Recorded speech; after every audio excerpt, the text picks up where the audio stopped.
Okay, let's get right to it. Yeah. Let's gonna have a good time. The world grows as it does. Drop in heroes who start here, then make it through the mountains up to here. Since last time, side quest, main quest into next main town. Little by little, sit down and see what we got.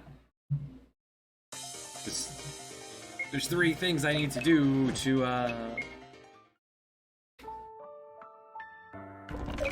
opening to my test screen here.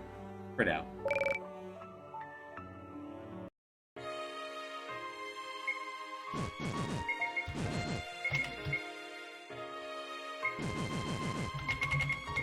Always change the names.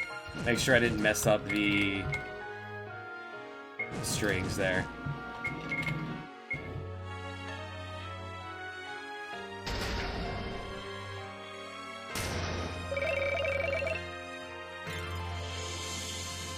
Cause no trouble.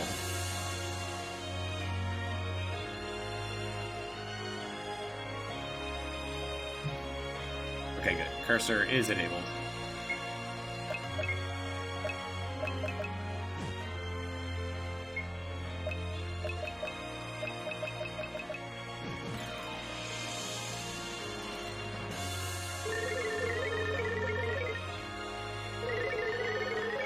This is pretty much stayed the same.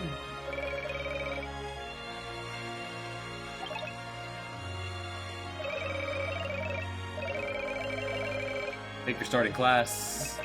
I think for this start, go for wizard.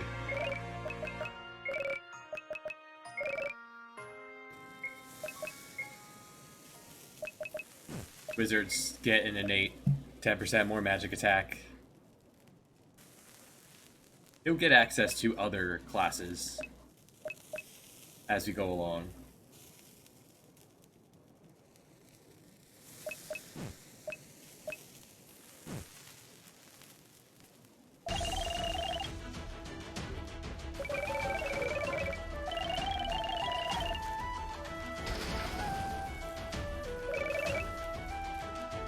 Name your four at the start to not break the momentum of meeting everyone in the first 5 minutes.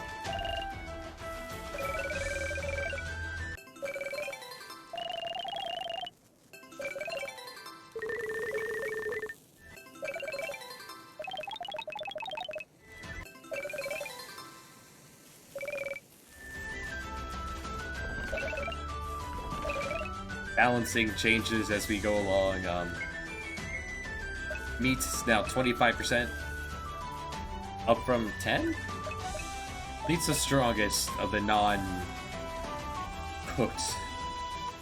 thing.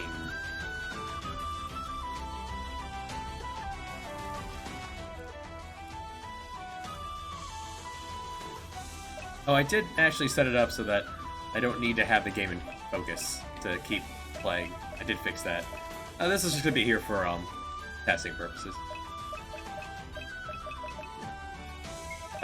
Goods was changed. This was materials. Now it's goods. Materials will be what you use for smithing. And classes are now more customized. Dogs will be large and fast. But they use a stick. Dogs and their sticks, you know.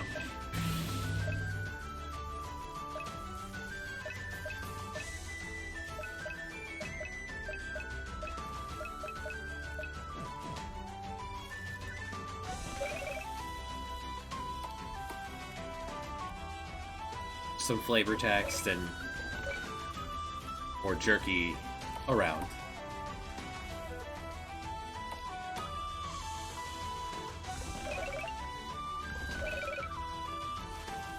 She was starting the fires with her rod that casts fire.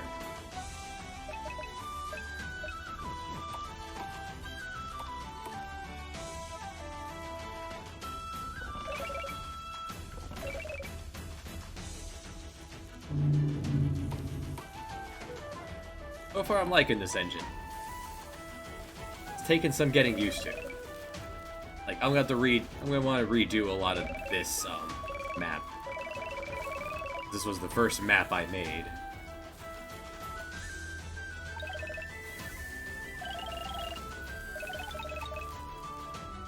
I think I'll remake this map once you're intended to come this direction later. And the weapon for your starting class.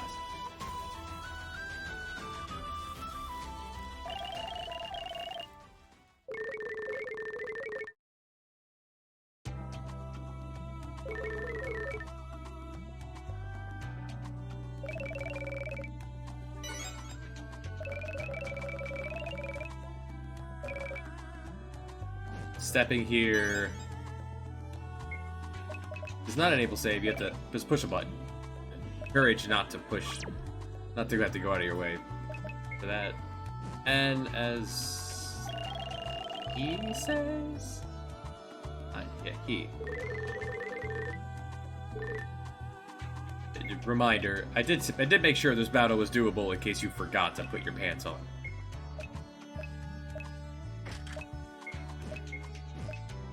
All we got were weapons.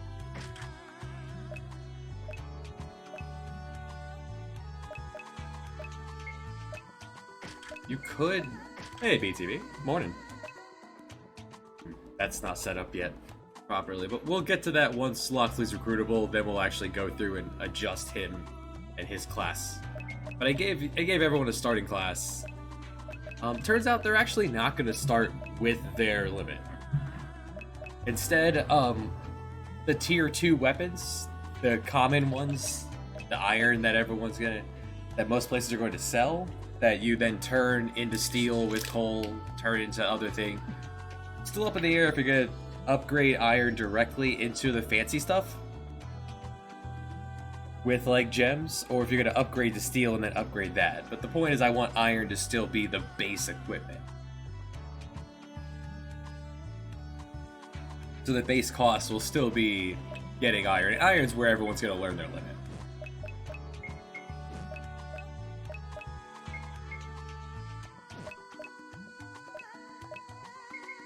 Everyone starts off with leather shoes that gives you preemptive.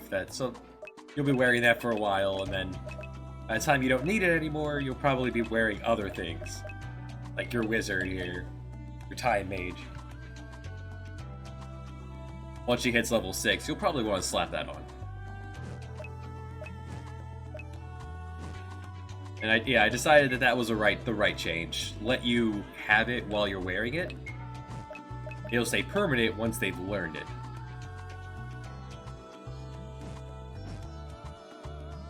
For now, it's only 10 for the first move. Probably up to 30 for the second. But the second is like 100 for your limit. To encourage you to stick around iron for a while. Because you won't have any other options anyway. For some time. And now, so the cutscene doesn't play out strangely. You can't walk. There's like an invisible barrier here. For your tutorial fight. By putting moves enabled on your starting weapons, gives you anything else to do in this starting fight.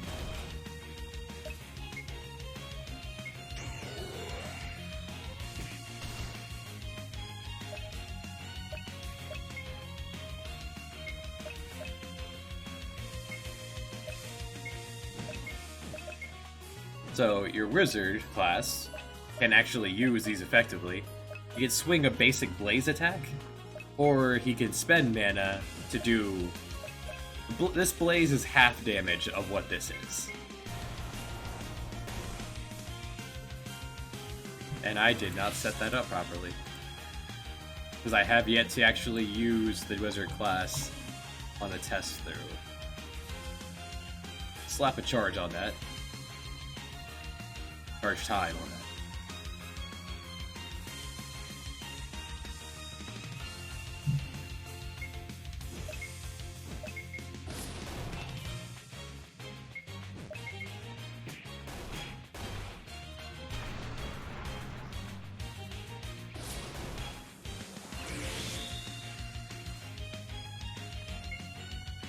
So that's at 7.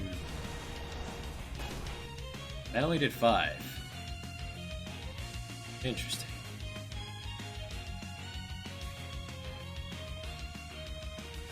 Actually, what we could do, we can see what's going on with this.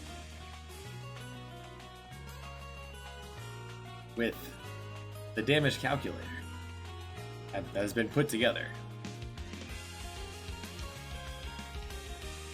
So, at level 1, how much magic attack did he have? Let's say 10.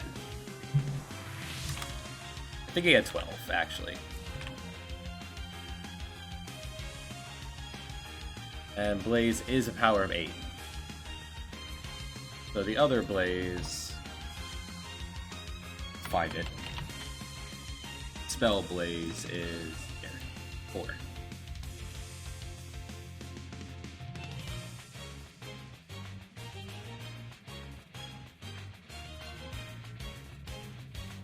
This does 3.9 damage.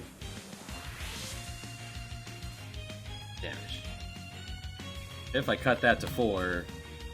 Alright, so it's not quite double.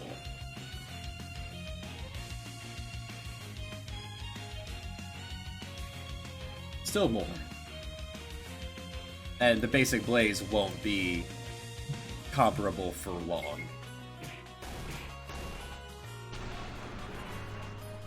He also has no wizard gear on.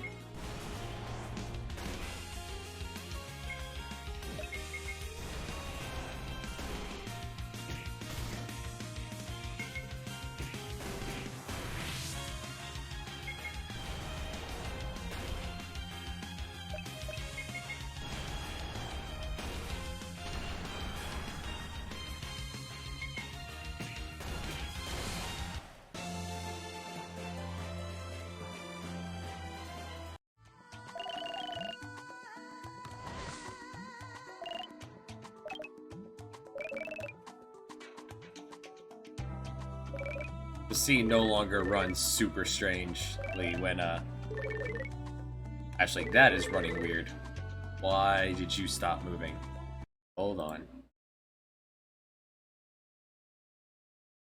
Did I slap down a region in the wrong spot? That's possible. No? I was doing this with events instead this time.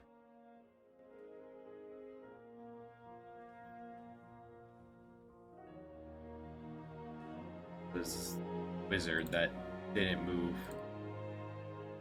her.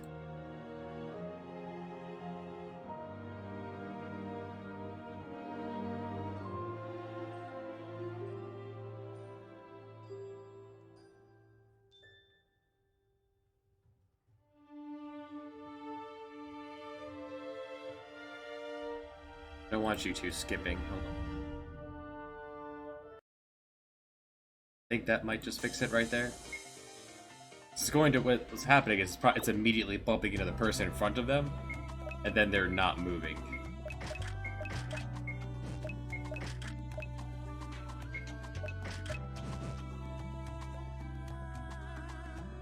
Figures just talk to the dog peeing on the tree.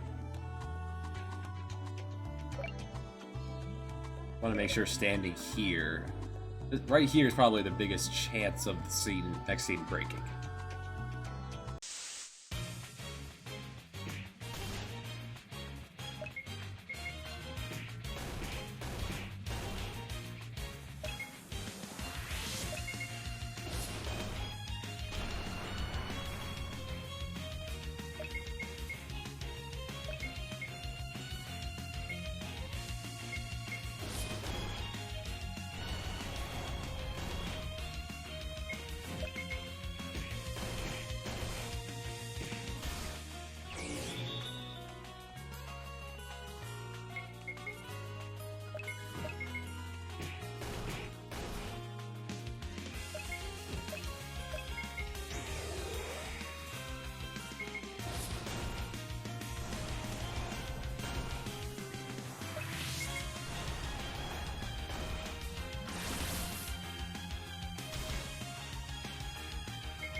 That wind spell is blue magic, but we do not have yet the blue mage.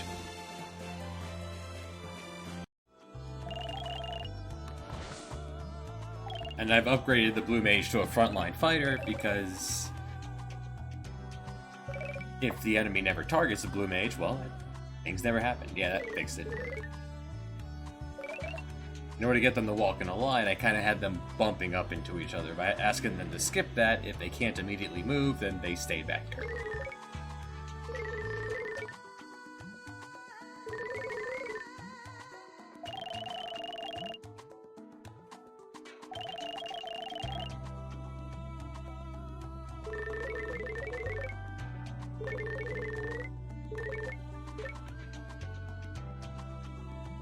Supposed to look down, not left, for sassing the wizard.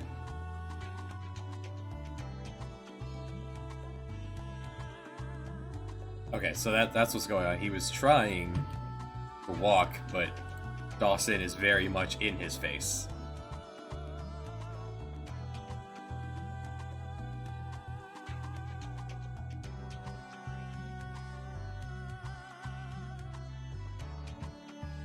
Let's have him turn down here. Good that I had skip on.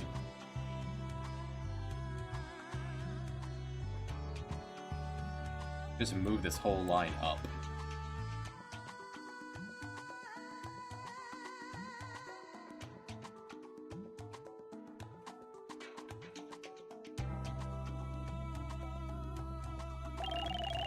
That way, the furthest we could be is like here.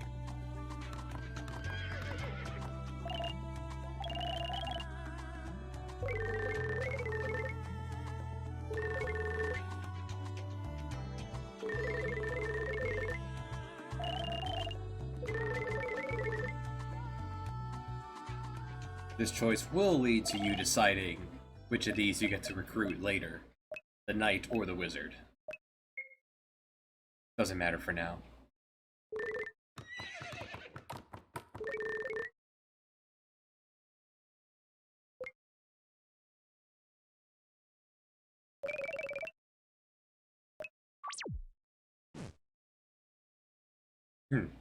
Crash. Why?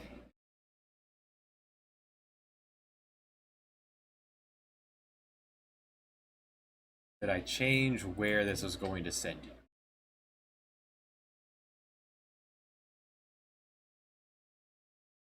Go on for these soldiers. Fade out, save.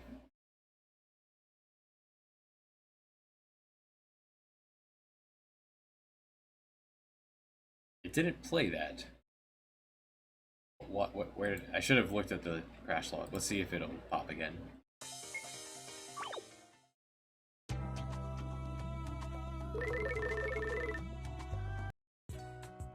Okay, that's weird.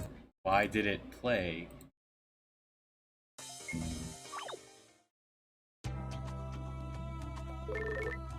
Two out of two did fine.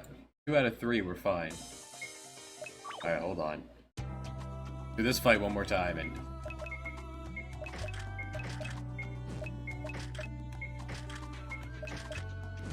which reminds me, I need to also implement...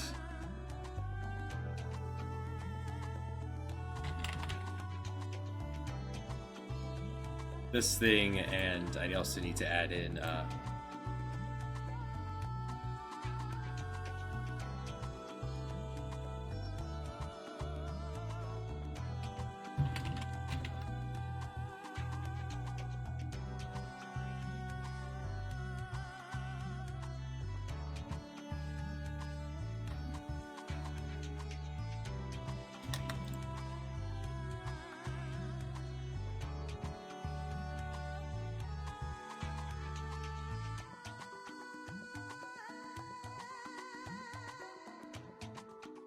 okay, we'll just call it that. Not consumable. Okay, I'll just add this to my test stuff.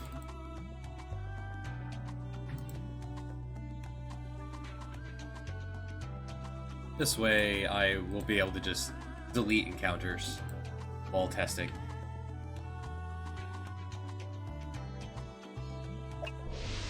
going forward.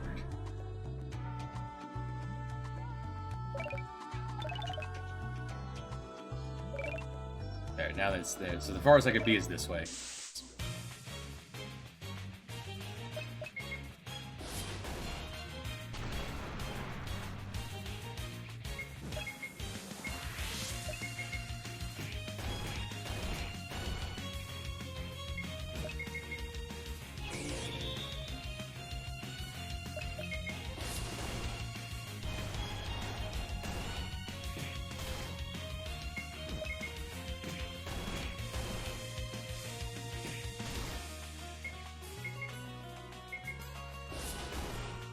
There we go.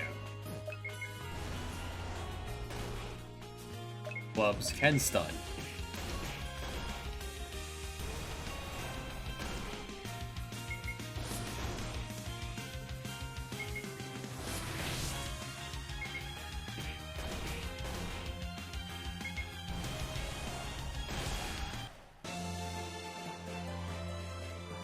Stun shouldn't. 1 to 3. 1 to 2.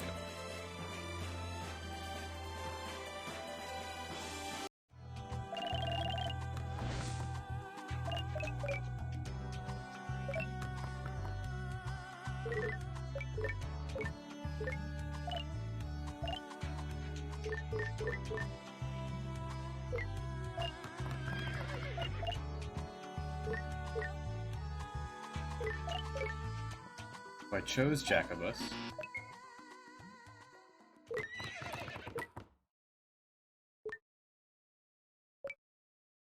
So I saved here.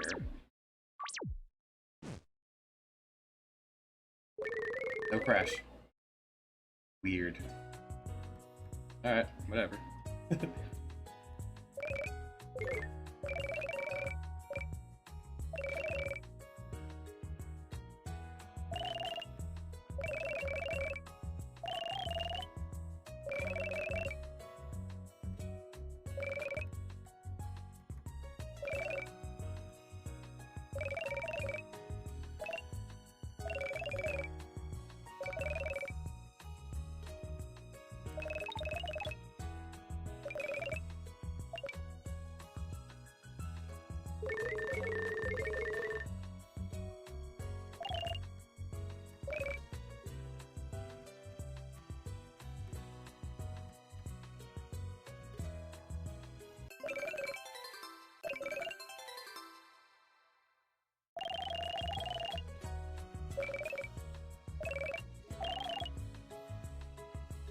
Every time the quest log updates, I'm gonna pop open the quest journal here so you can see.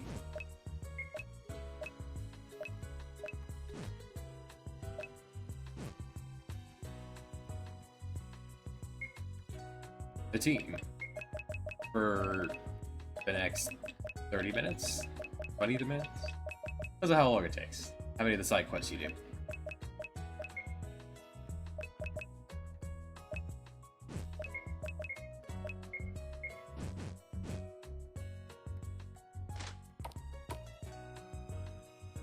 Bookshelves will be readable, where I will slap important information.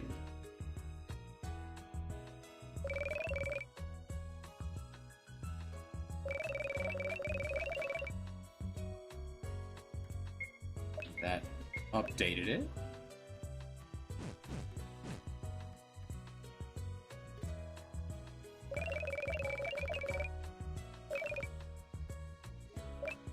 Have a nice bread. Basic to cooked meals, 50% heal.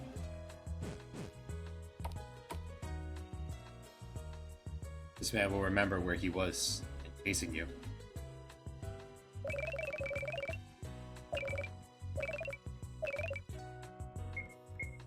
Various foods not particularly combat worthy for heals. You can cook these into better things. Sufficient quantities are required.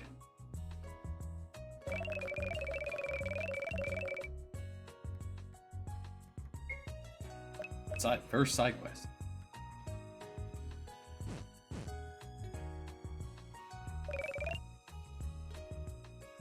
he just brings you to the other side of town to tutorial house here. Many game mechanics explained. Stuff given out. If you follow the cloud into the basement. All the gimmicks of all the different kinds of weapons.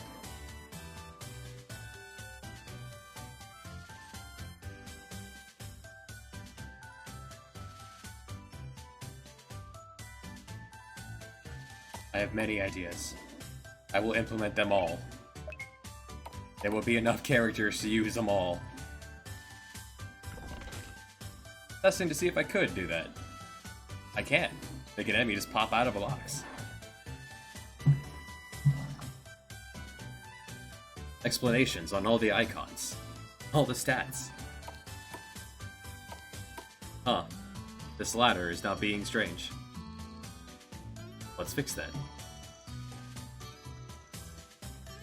Alright, I changed that to be walk behindable. Now the ladder's being weird.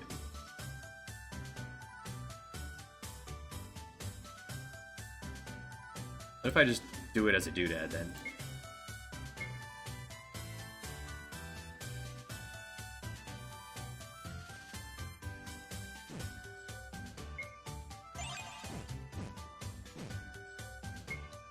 So you need you a higher layer.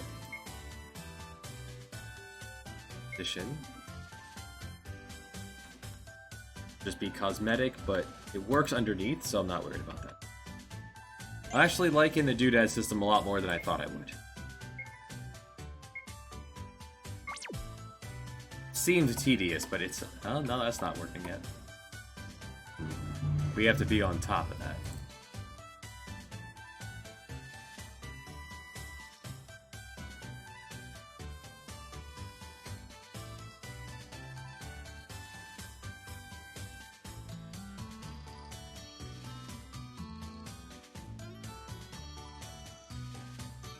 So the easiest way to do that, just take away the curtain.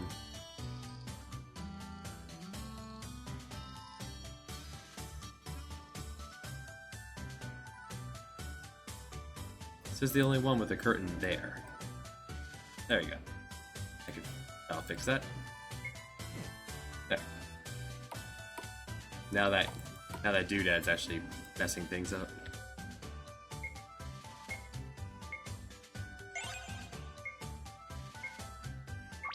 It's called a doodad. I like it. Quite adorable. Alright, because I'm using that particular one as like a curtain later.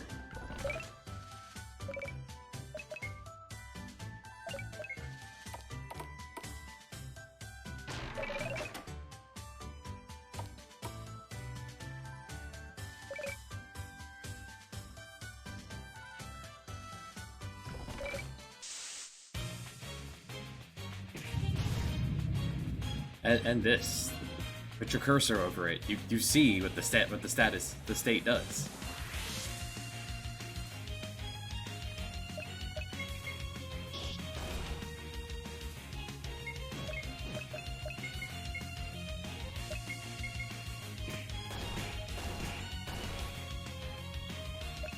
And whether you can remove it or not.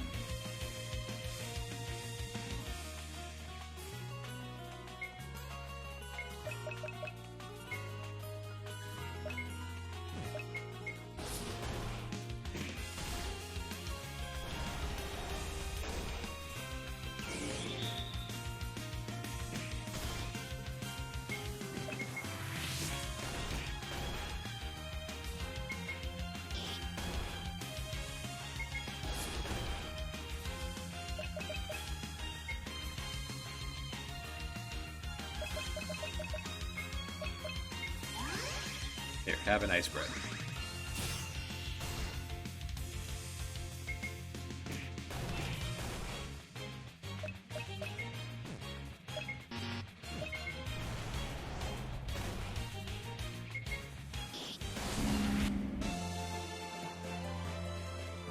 Had taken away the auto heal on level up, and then didn't like the way the game was paced that way.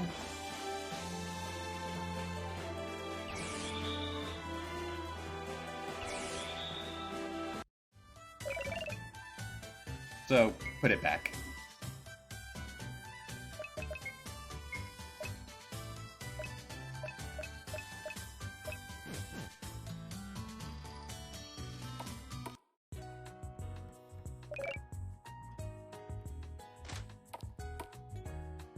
Blue Magic House, explaining concept of blue magic and where you can get some. It'll be the one class where you don't learn things from.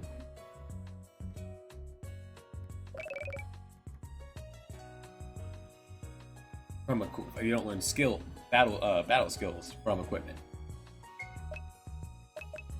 Second side quest.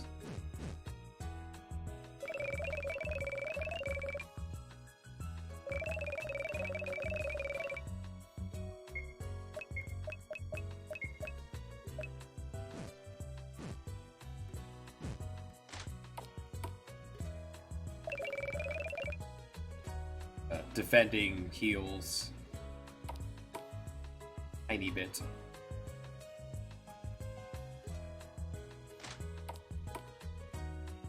Keeping that from the last game, I like the way that worked out. Sell that trinket to establish the loot items that I'm bringing over again.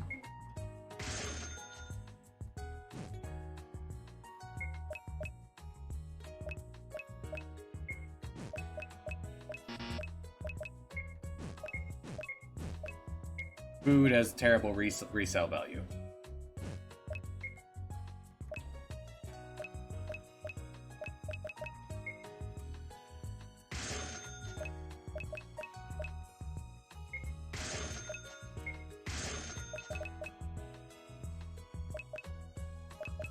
No heavy armor users in this setup this way.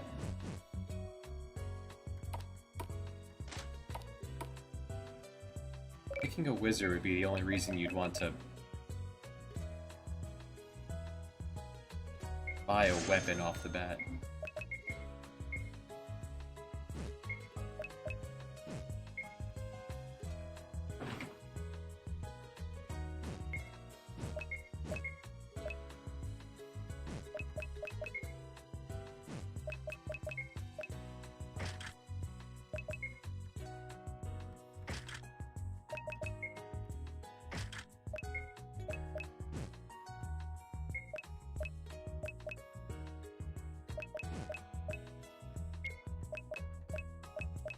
And the idea is to have immediate choices. What do you put on who, when? Spread out your learning.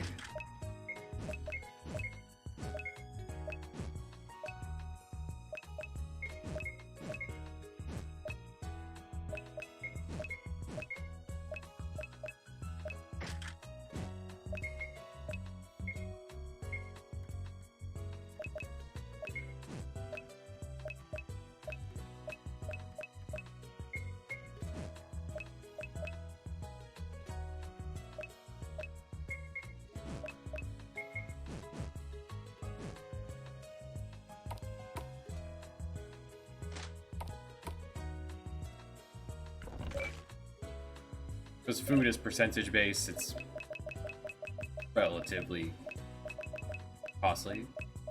That needs to be in a different order then. Move apple up on the order since I changed the prices to how much they heal lately.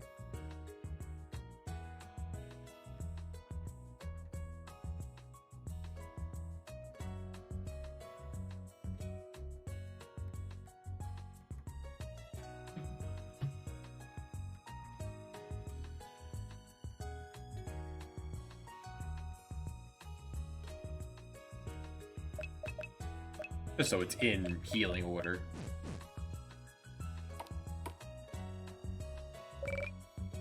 Turn wheat into bread.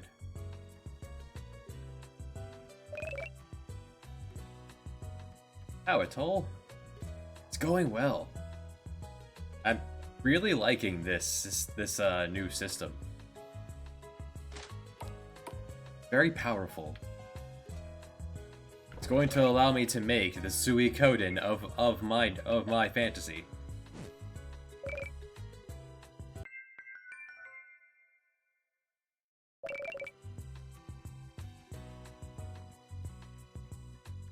In fact, I can show that I already had the idea of something. Save. In case this breaks it. One. Put me here. Yep. Going to be able to switch out for all sorts of people, and even I can bring back the slab. Well, all the people. Of all the people.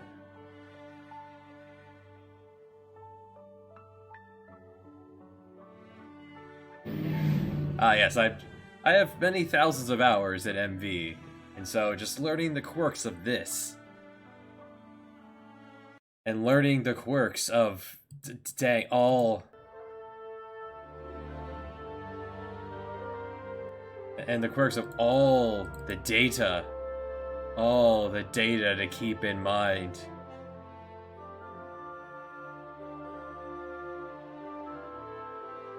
Instead of a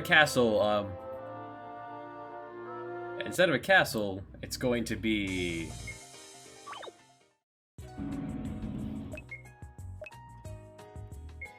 flap here again, and turn on the switch for it. I didn't want this to accidentally happen.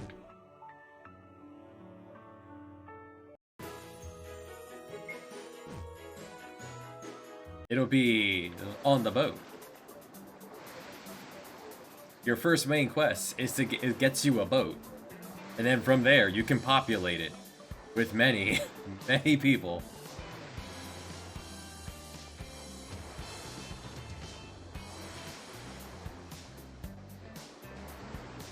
I have found keeping well, I've learned things from my previous game, like keep track of things as you go along. Don't reuse music. Actually keep track of the soundtrack as you go along. Even if I change it, at least it's there. The treasure list, pretty helpful, is so I don't see them overloading a place or duplicating. I found I was doing a lot of that before. And more importantly, keeping a reference sheet as I go along here. Like, of the important plugins. The plugin notes that I'm not going to remember because this is all new. Any JavaScript I put together, or others have put together, that I think was interesting. Any changes from MV to NZ. When I get to crafting, I don't want to have to pop into the plugin menu every single time I go looking for it. But just jotting things down as I go along.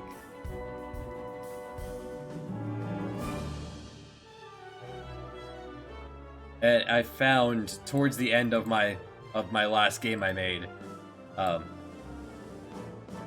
don't know anything about anything more than Suikoden than 1. Eventually I'll play 2.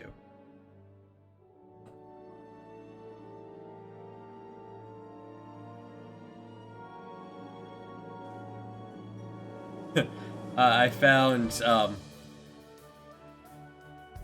for enemy design, standardizing them from the start is helpful, and especially when it comes to their statuses, their resists. Slap those on a passive state, and you can put those much more easily onto enemies. The one weird thing is that there's not a whole lot of control over counterattacks in this one, as there is in the previous, in MV. Here it seems to be, if a counterattack happens, it negates the incoming attack and responds with their basic attack. So you can get around that by making it be anything you want, by just telling it what to do, what the basic attack will be. And just not putting that on the list as an attack.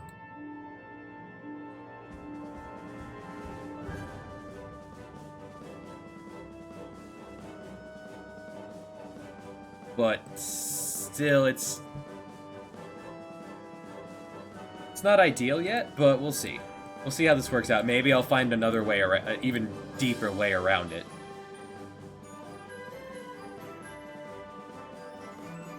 But I have plans for many, many people.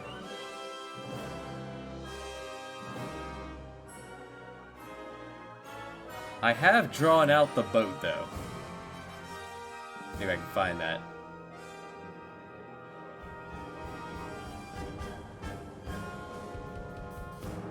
I have drawn out the entire boat. That was not it. That was part of it. And I'm starting to draw it in.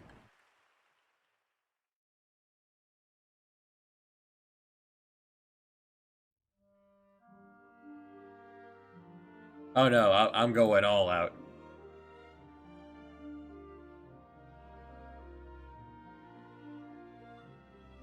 My last game was roughly 40 to 50 hours. This will probably be similar, if not longer, depending on when the story runs out of steam. As the plot itself comes down to 40. Well, it's page 43 here, for just the general outline, but it doesn't start until... It doesn't start until, what?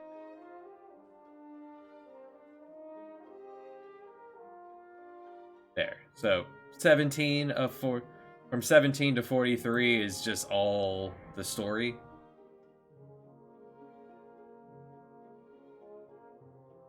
One labeled the current weakest section. I just want to re-go through that.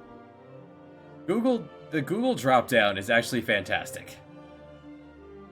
Gotta love the Google dropdown. If you don't want to name something yet, just put in a placeholder, and when you're ready, you can go back and rename it, and it'll just auto-paste everywhere.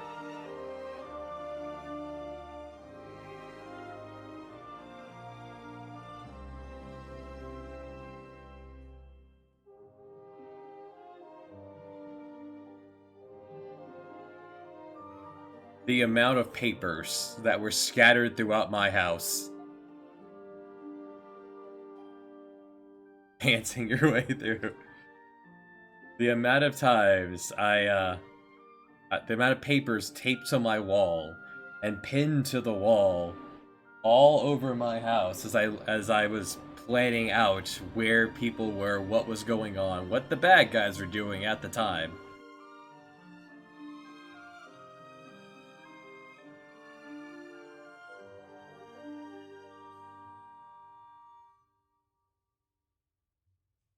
Then drawing the world map accordingly. And then I had an idea that I decided to run with. I had nowhere to put it, so then I had to add in a whole nother section. I had to add in an entire nother major plot device because I had a cool idea. I wouldn't call it organized. It took a while for me to throw all my ideas at the wall and then kind of shuffle them around like a shell game until it fit. And since people seem to like fishing minigames, I've managed to make a working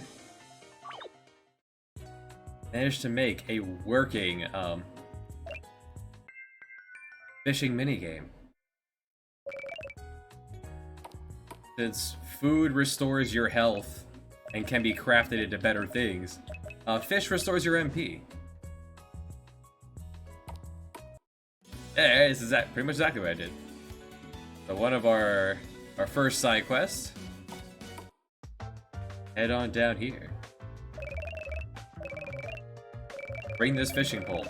It should be like, oh, well, you can keep it. Here, have some bait.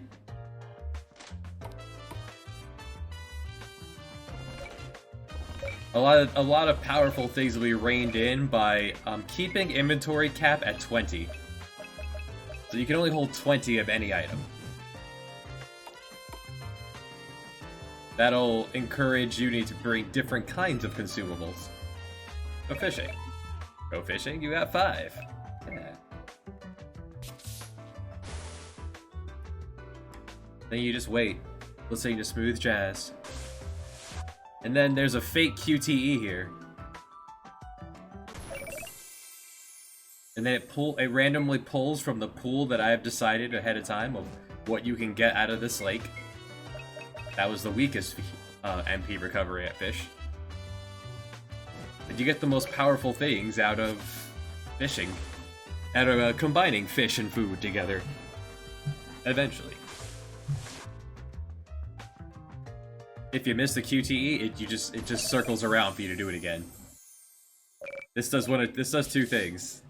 It makes fishing take a little bit because it randomly decides. I have a bunch of preset wait times here, and it stops you from being able to walk away. You want to play the minigame? You got to sit there and wait. You got to push the button. Cool. Most of the time, you're going to catch basic sardines in here.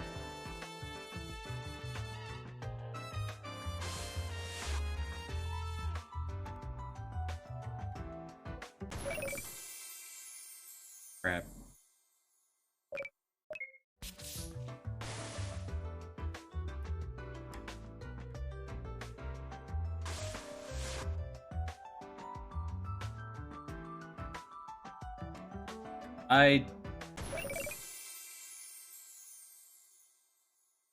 Sitting on it until it goes in first round. It is ready for release. I have one last person streaming through it, but he's been on vacation this, Hooked on fishing. I have one last person streaming through it, but he's been on vacation the past few weeks. When he finishes the game, once I actually see someone do the end game, I'll be able to make any final tweaks, and then it'll be released.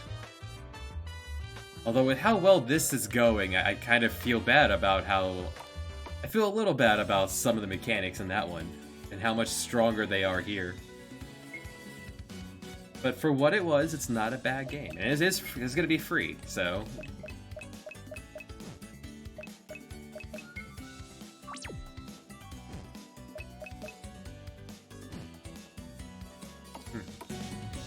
So there's not going to be random encounters, except on the overworld.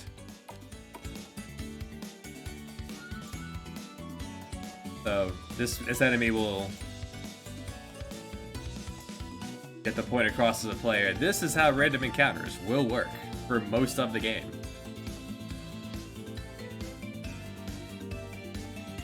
Enemies on the map. They have a cone of view. If you enter it, I said if you enter, he chases you for some time. If you manage to lose him for 3 seconds, he will bugger off. Get very confused trying to go back to where he was. You can still leave the fight though. It will be 100% escapable. I want to make every enemy escapable. I got him flickering, which could allow you to do this. Just walk away.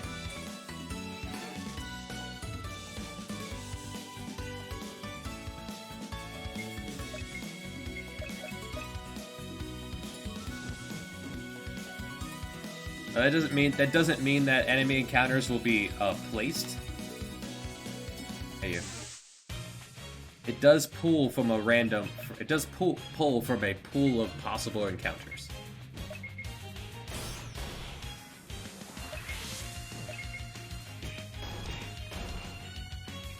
It's just 50. Right, just this very first encounter is 50-50 whether it's a basic bat or I think a basic crab. The one you'd want is the bat, because he can cast Vampire. Which is a blue magic spell that it'd be nice if he's threw that at Gwen. In fact, let's give him a couple turns to try to do it. He only has enough MP to do it like twice. For this purpose, I have made an item that will increase your aggro. Basically, it's a taunt item. You could slap that on your blue mage.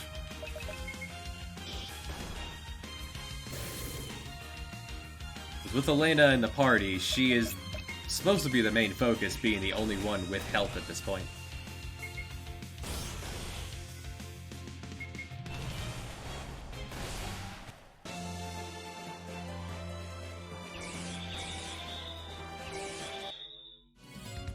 But right off the bat, there are 2 blue magic you could learn. I've yet to actually have the bat cast Vampire on Gwen.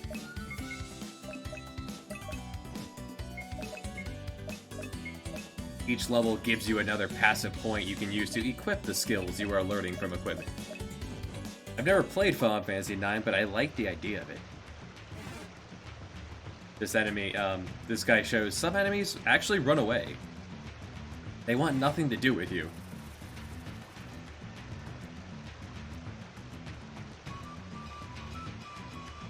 This initial side quest place I threw in to show off a few more mechanics.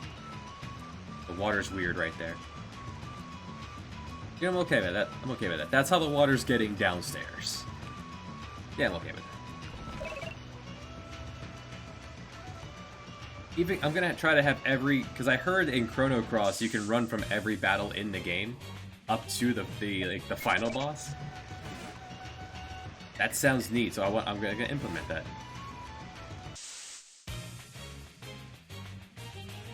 If I'm gonna fight, then I want it to be a bat.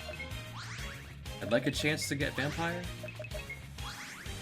Vampire just absorbs the difference between your max health and your current health.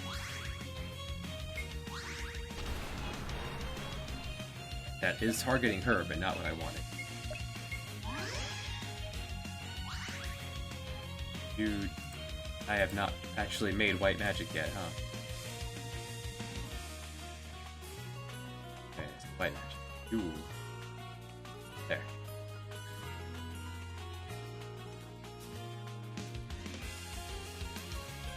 Need to remember, spells get a delay. Because spells are going to scale really hard, really fast.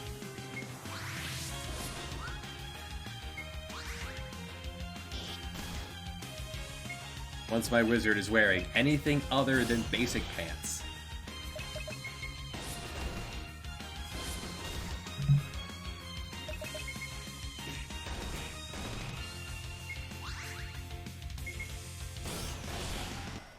Eventually the plan is to have your... At this point, currently I'm just planning for Dawson here, your main character. But maybe certain people will be able to passively equip axe or whatever. Final Fantasy V style, which will then allow you to slap on other classes' equipment and learn their moves.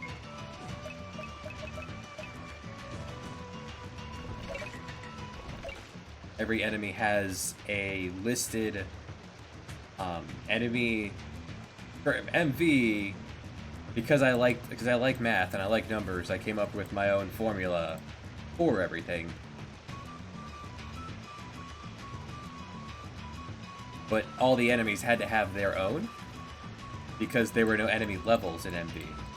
Well, this comes in default for MZ that enemies have levels. So I just had to arbitrarily choose a level for every enemy. Which means I'll arbitrarily have a formula for how many ability points you gain for equipment. I'm thinking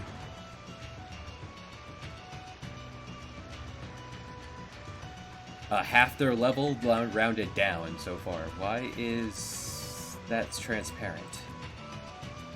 There's the treasure cave. Still getting used to the 4-tier layering system of this. I guess the water here is causing this.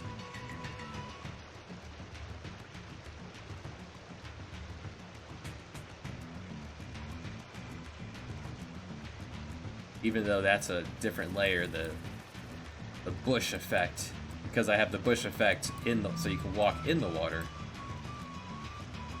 See if that fixes it. Yeah, that fixed it. Alright, so because there's water underneath, let's just change that everywhere you can walk. It's putting the bush effect below it all. Put the layering in there, sure.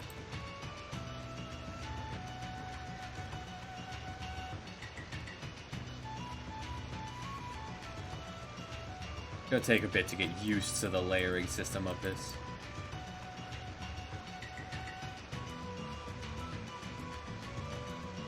Did throw a shadow here, let's get rid of that. Any other unnecessary shadows up here? Looks okay.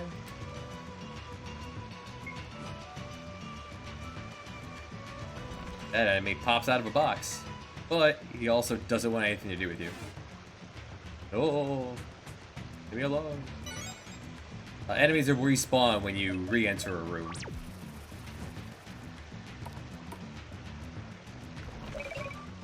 Choose your own curve. But because you have 5 people in your party, if they touch any one of your followers, it still counts as engaging the fight.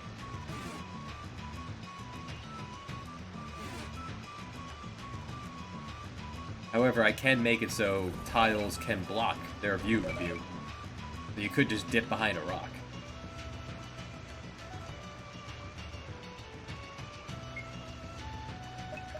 You're really meant to be level 3 against this next enemy. And we'll see how it goes. I did just save. Bosses will follow the same rules, but you're not going to see their cone. That'll be how you know.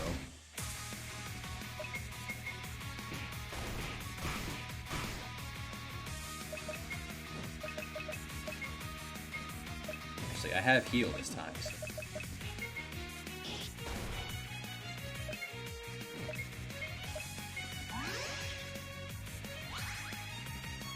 Heal's gonna start off pretty terrible. Okay.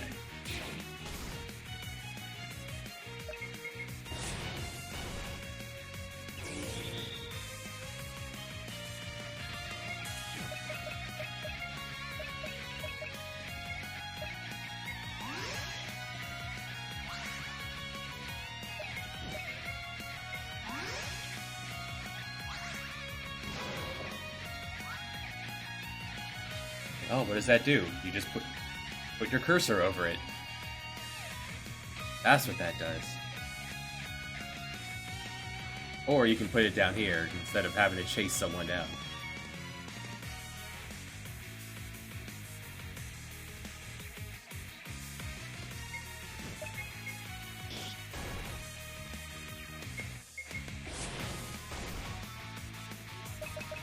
For your first boss fight. Oh boy.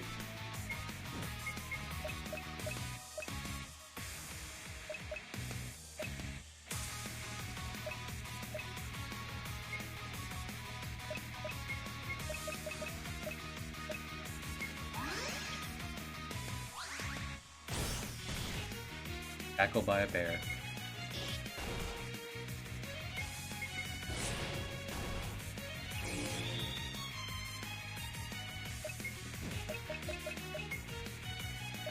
Fortunately, I have all that meat. With her high HP pool, that's not a bad heal.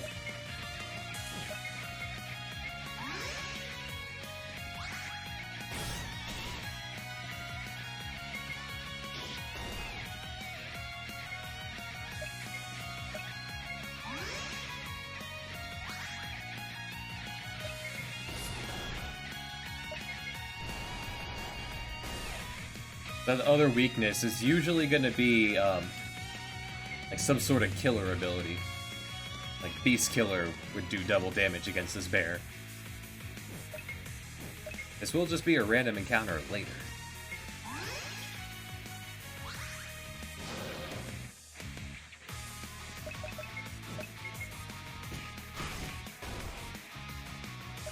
The bear only has a 1% chance to crit.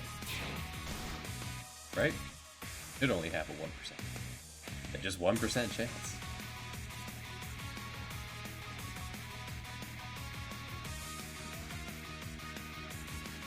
Being a lot more organized this time. Enemy skills start till 1,000. It gives me lots of room to work with all the characters we're gonna have. Everyone gets 8 and a limit.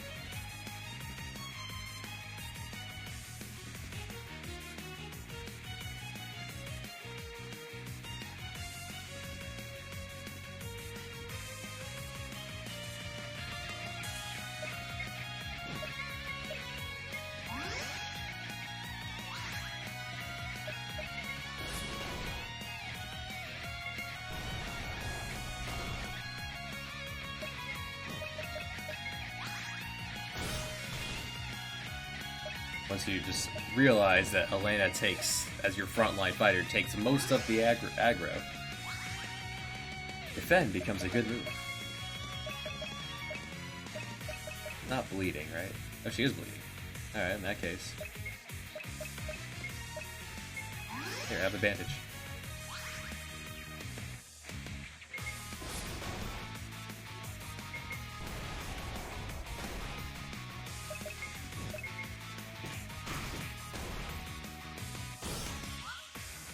Giving him innate counter does change the dynamic of this. Originally, he only had counter as a stance.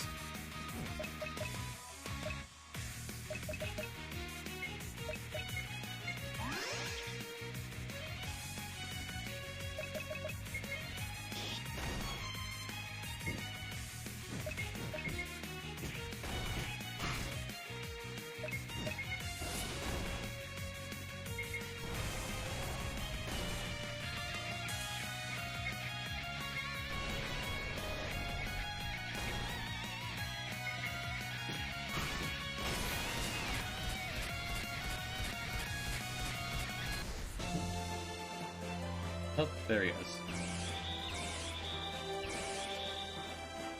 And everyone is going to have at least 10 or more quotes they can say when they level up. At this point, there's just a few default ones. But once the game fleshes out and I have a feel for all the characters, then they'll all have things to say. And it will randomly pull from the list. For the most part, your stats are... Everyone gains maybe, I think, 20 to 30 points of attack and magic attack between level 1 and 100. It's not... Most of your stats will come from your equipment. Certain classes gain stats more frequently, making everyone a little different. Okay. Quest was to beat out that bear.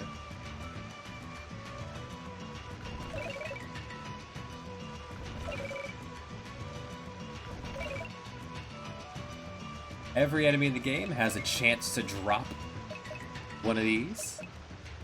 I liked that system in Suikoden.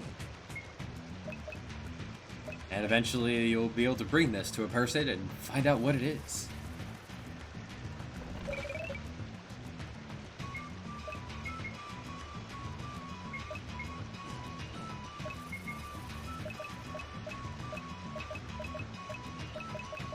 No one's learned anything yet.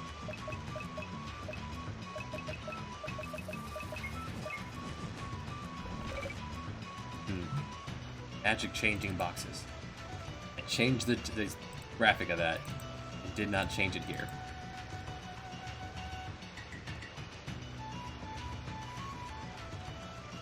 There, fixed. And it should work so that if you run from a box, from an enemy in the box, you can, and the box just recloses. Fixed.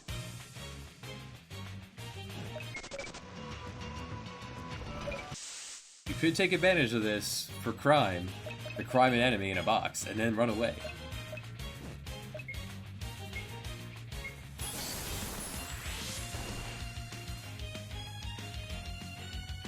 Did not slap a delay on that either. There's so much to do here in the big early makings of a game.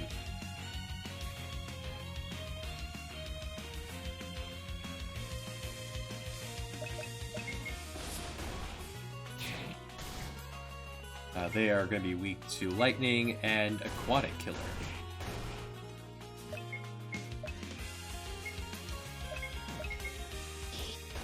Figure there'll be like a rare encounter in every dungeon, and there'll be a monster in a box with that rare encounter in every area.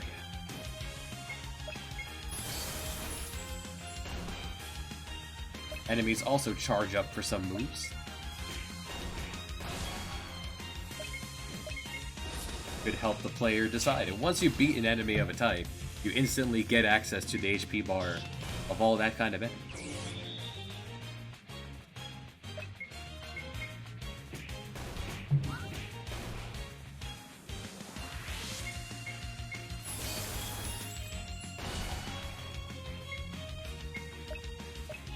Yeah, having actual Blaze on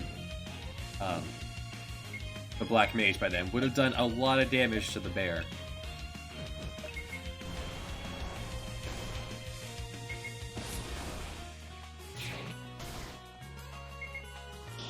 But I want to make sure it's doable if you know what you're doing. That'd be the way to build it around you having done any sort of like wandering and maybe grind. But make it doable if you know what you're doing in case you just plow ahead. They also have a rare drop of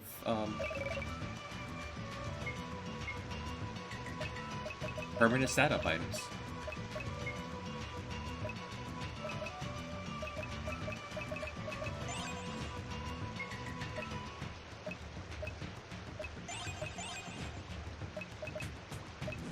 Wild. That was 1 in 16. You got 2 of them. Curious. And the big reason for doing the side quest dungeon. Someone learned something. You did.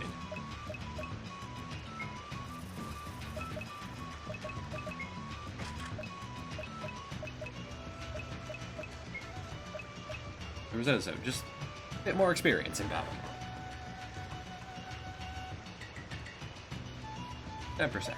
Not outlandish. If you want to spend 3 passive points on that, go for it.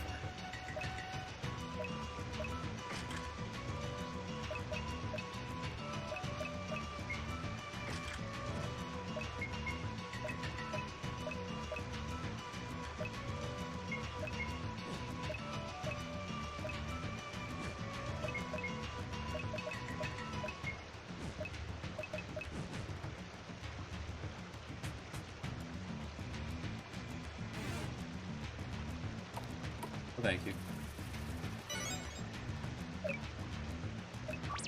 Staying at a basic inn gives you a passive boost of 10% more health and mana. Staying at better inns will give you even more buffs. That persists until you heal again or get knocked out.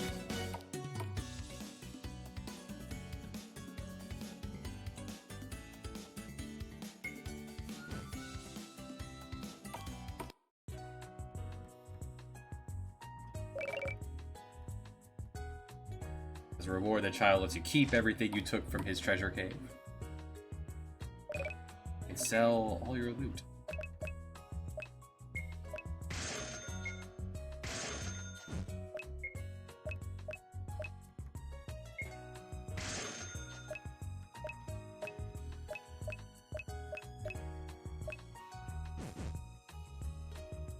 Making sure you have at least one of everything.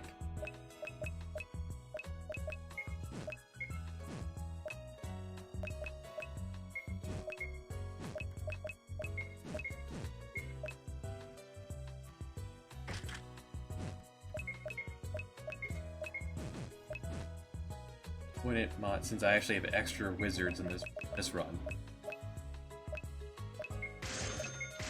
Actually buy anything for the blue mage who is in the front row.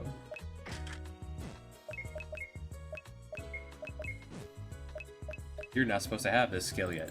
That was an oversight. Thought I erased everyone's innate blue mage. There we go. Even the blue mage will learn her skill, her limit from an enemy.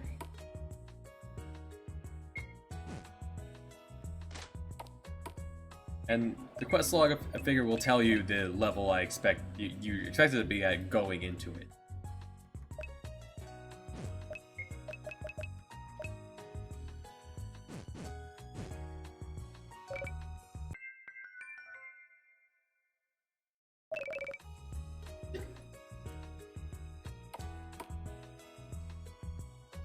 Pay more money for more elaborate buffs.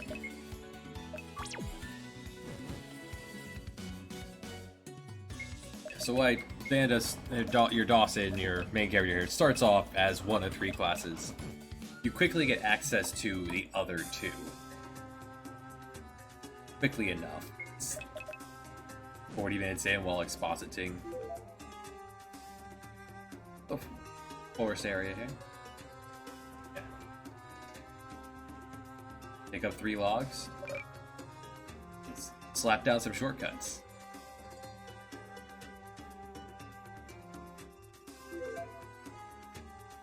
Going that the trees are blocking his view here.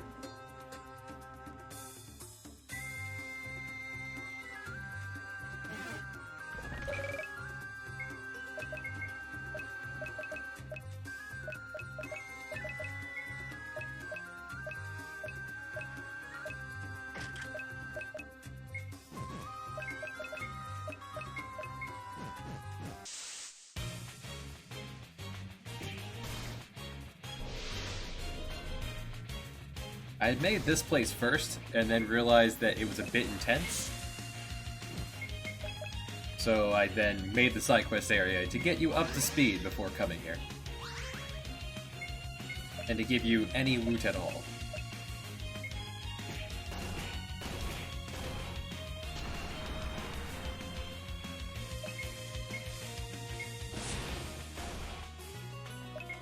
The idea of giving you a full heal on level up is mainly based around encouraging you to actually use your moves and not saving it for like an area boss or something.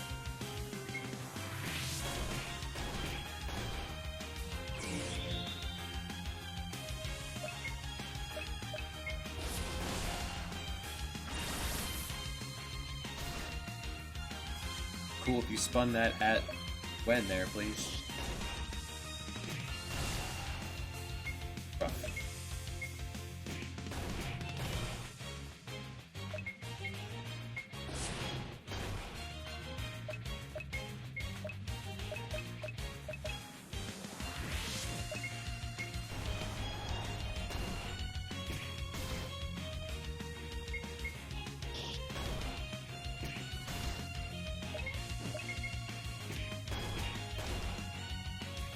If you went the warrior route, the chainmail helmet gives you plant killer. You're swinging for like 40 on every one of these enemies.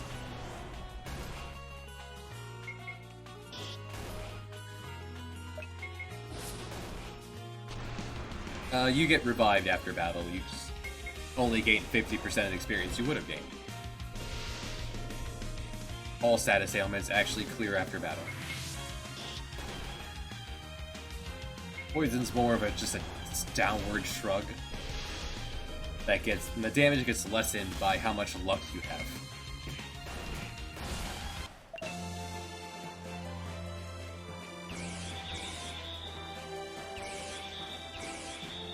Still enough for him to level up. Though, that's not working properly.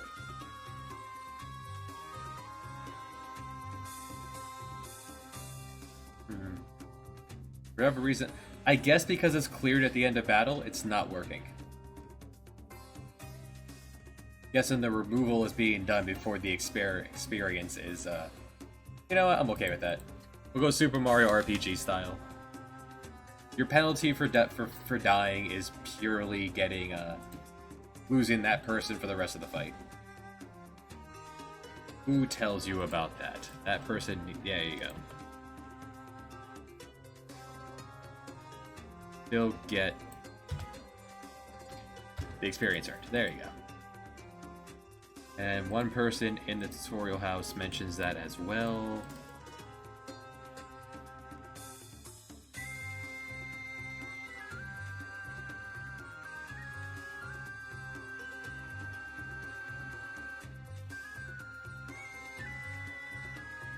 At least one person mentions it here.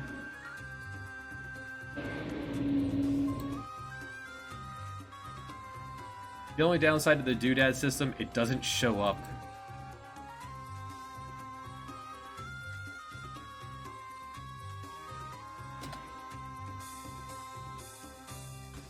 On the editor.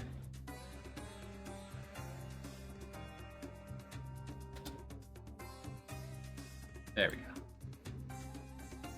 It's fine. In fact, in that case, let's make smelling salts a little cheaper. Since you can only carry 20 anyway.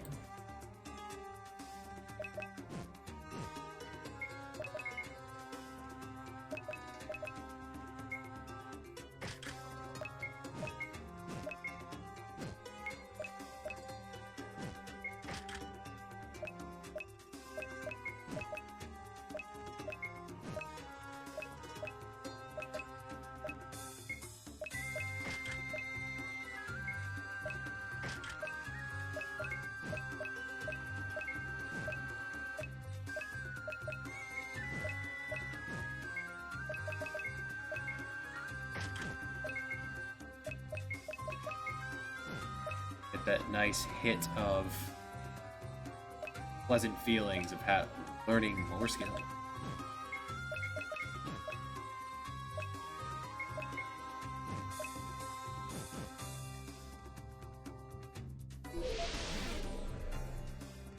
And then there'll just be like random cutoffs where enemies can't follow you.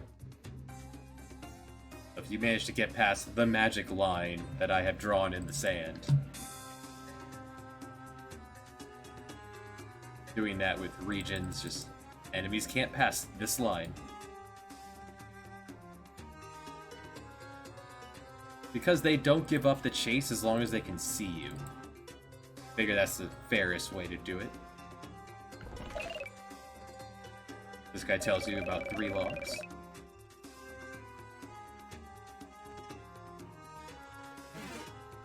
One's just circling a box.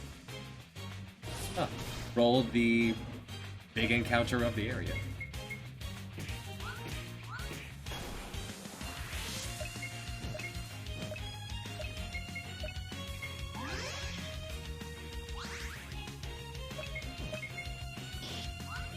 If you're over-leveled for the area, enemies will be able to use a different, more powerful move. In the case of this one, it would be able to cast Vampire if you're over-leveled.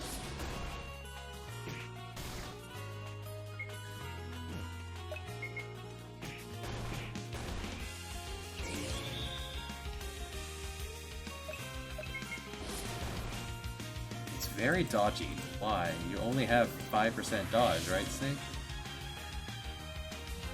Only 5%.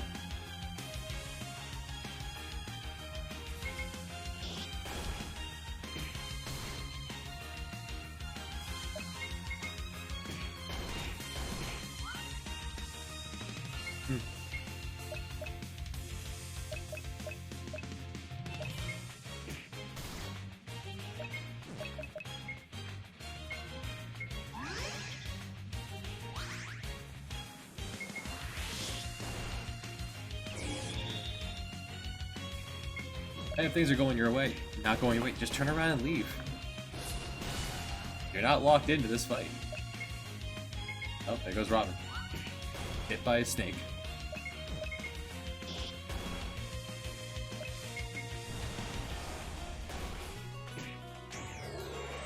There's his stance. Defense up and can counter. Hey, nice. You know what? I will hydrate. Got a big old can of monster here.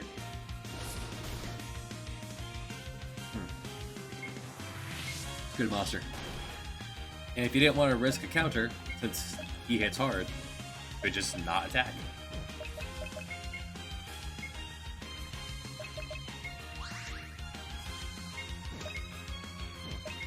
He is weak to ice, so if I kept the others... He had the staff on, but they would be able to do pretty good damage.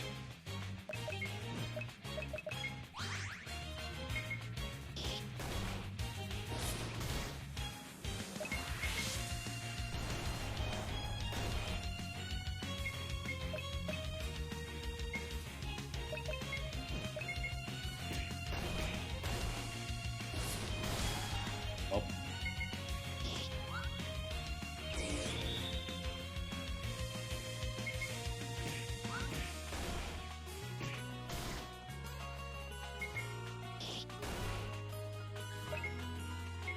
Almost down.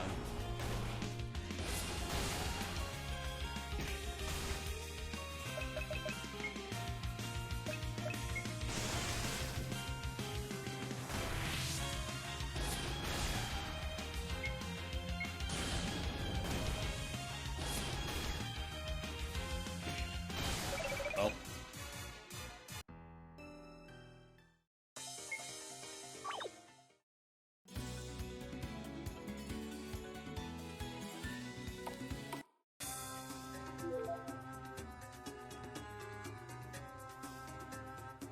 There's no force encounter with that thing in here.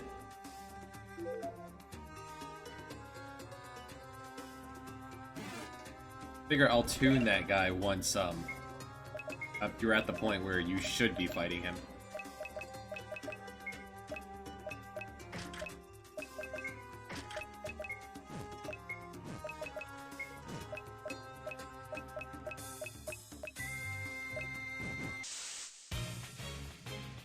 Again, no thanks. Enemies just do that.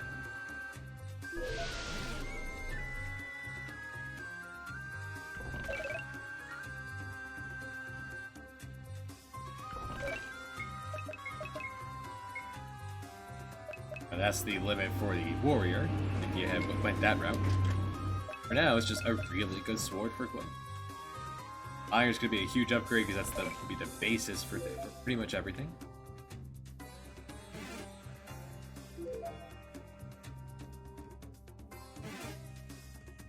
It's a trick. Throw down logs. Do some fishing here.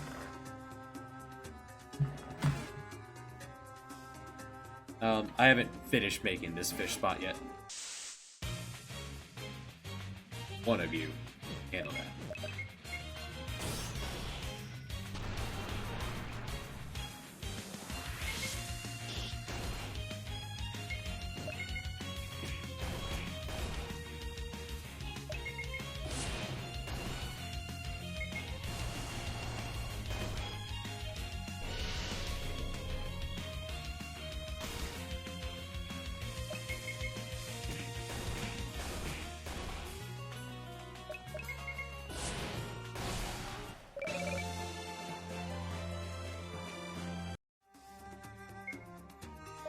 And since the experience gauge is listed right here cleanly, you know who you can use up your MP for.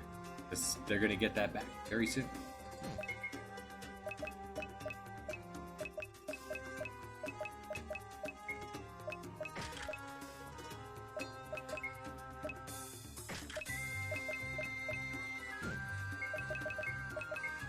We're going to have a hat for you.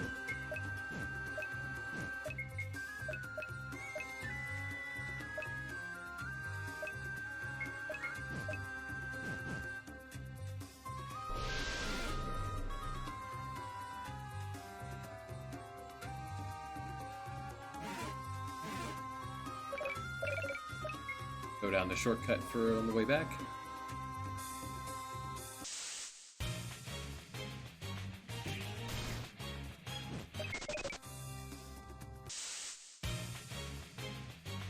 Alright, this time we're prepared.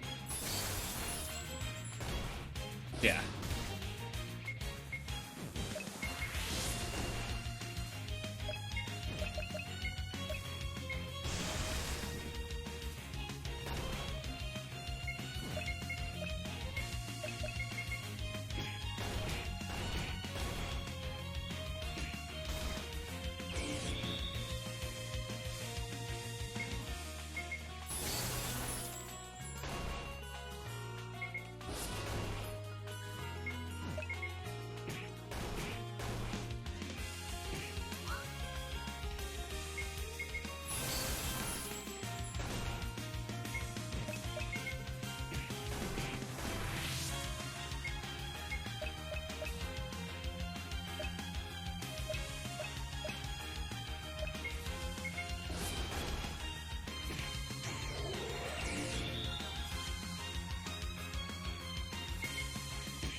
Just about down.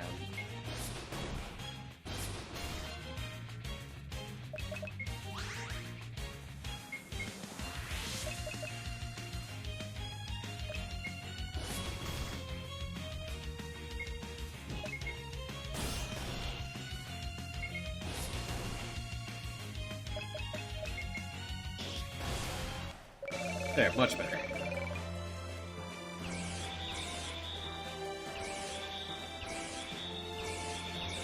Numbers for everyone.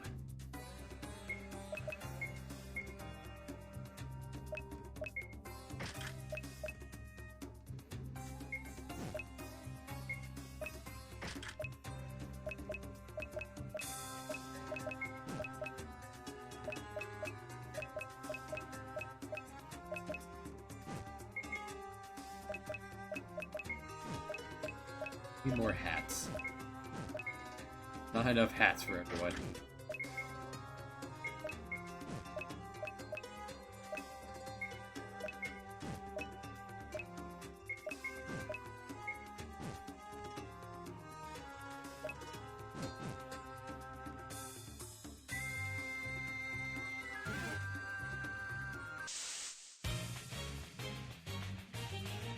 I haven't fought one of these yet. Just the magic version of this. Weak to fire, plant killer, and mage mashing. There's the wizard version of the other big red one we fought.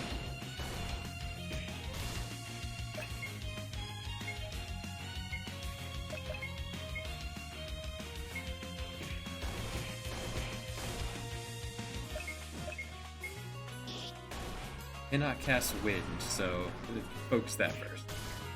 The two tiny ones can cast wind, which Gwen would appreciate.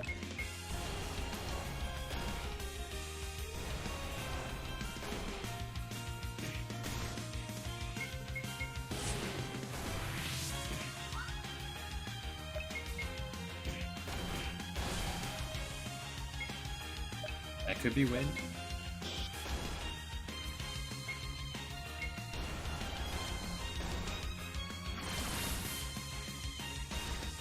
Wrong person, but I like the idea.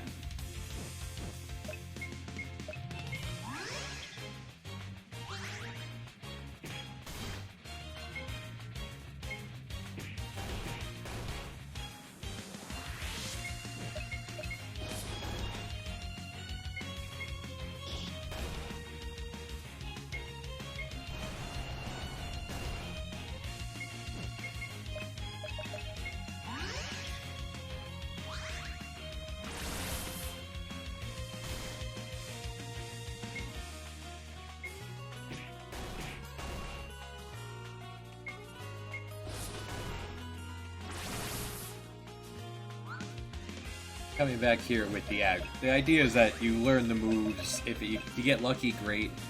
If not, no big deal. You grab the aggro accessory in the next town and you come back.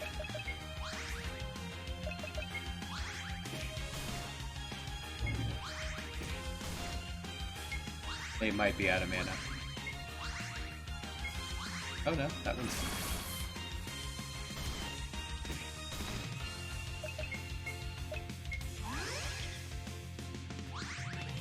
Gonna want to increase.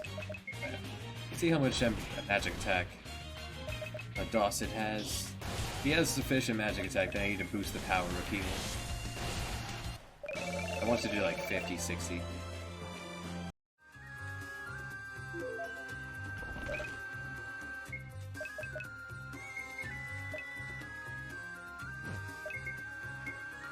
Would be higher with staff and actual cotton pant. No. Just defense. And MP.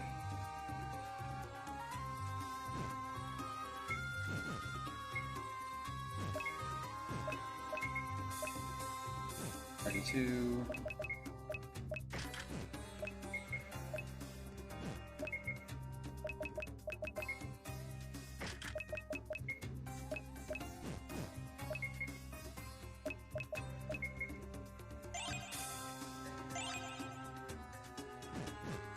So it needs a bit more power. Make it like a 15 then.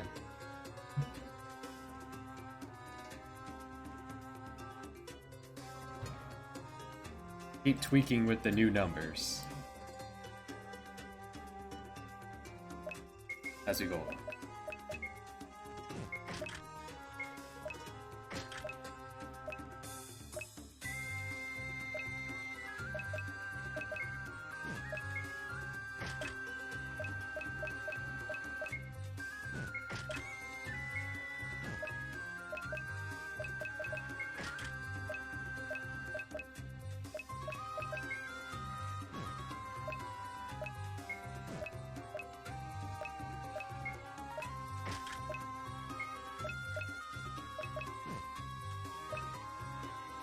Okay, you have the bonus right now. 20% more magic evade for wearing all cotton.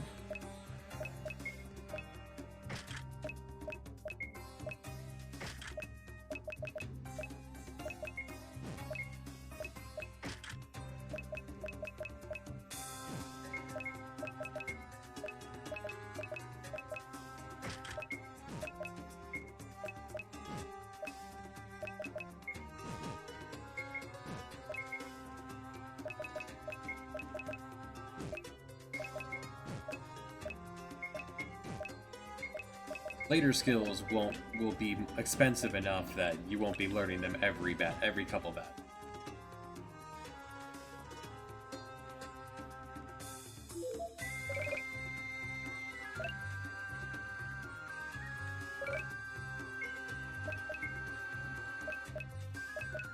Ah, I'm missing that one.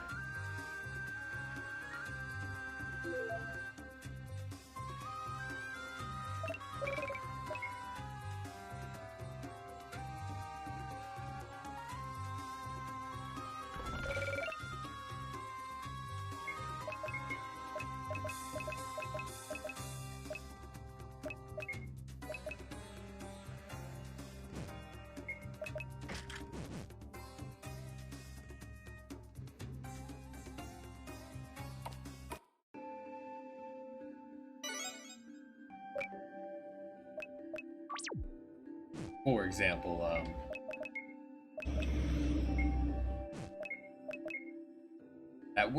that's 100 right there.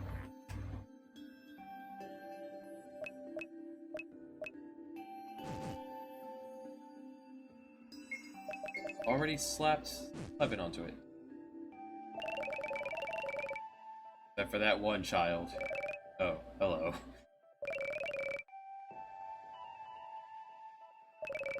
Who's with the mask?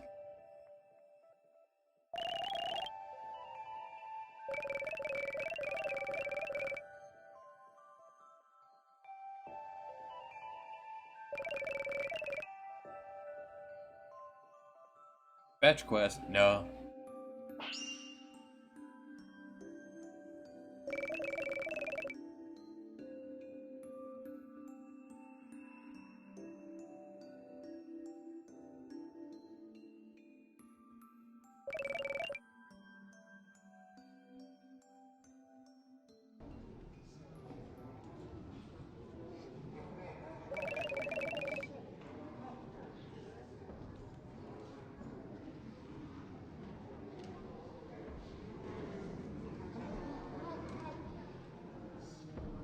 Furious of the Void.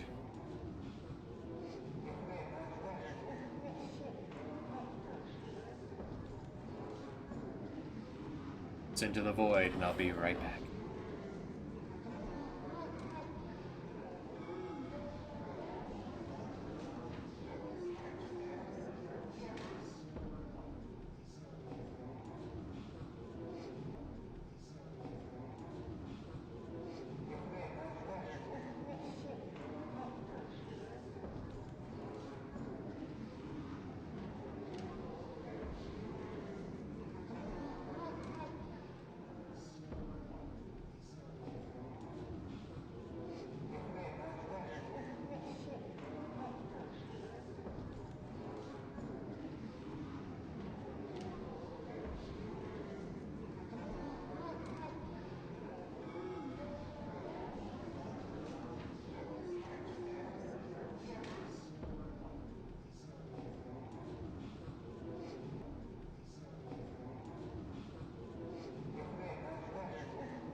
Known to few, but sought after by many.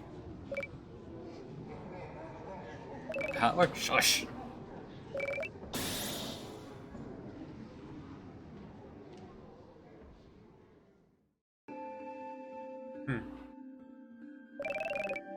Well, that can't be a good sign. You need to stop moving at that point, Seer. Moving was for the ritual.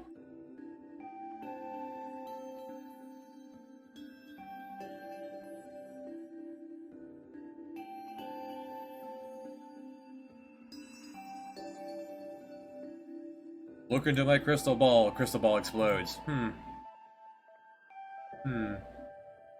Weird. Well, you broke it. You get me a new one.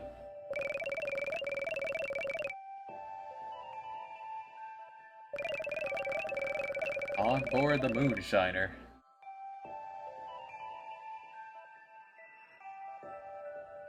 That fucker over there.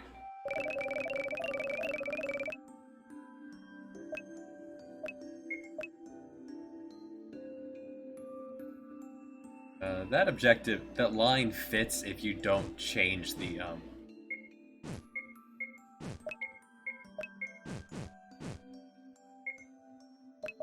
if you don't change the text of being such a big one. We use Times New Roman.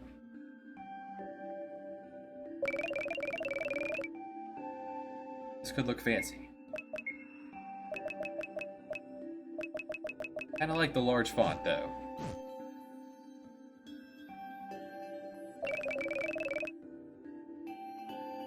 After finishing this quest, we're gonna get the boat, the Moonshiner, which you'll then be able to rename.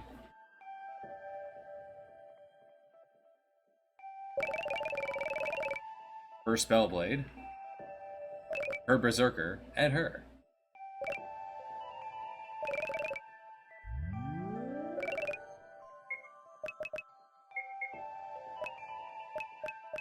And if you were being particularly astute, you would notice that your max HP probably just went down.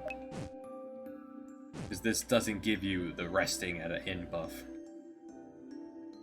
Yeah, so I made that change in the other curtains so I could make this curtain be walkable behind. Slap a chest over here. Hidden box. Yeah, a box here would do. To show that you can walk behind curtains for later. Not using default boxes. Grab this one.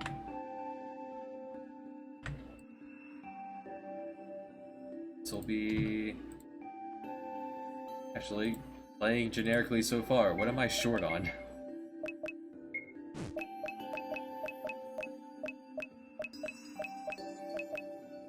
Suppose... A silk hat wouldn't be a bad idea. I am low on hats.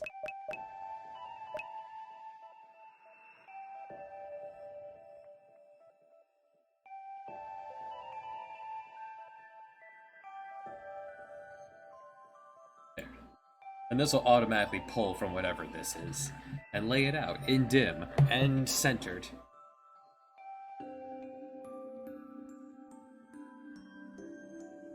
Try to do as many things with common events in case I don't like the way that looks. I could change it from here and it'll macro everything. Add that to the treasure list. Now, that's your hut. Also gives you a silk hood.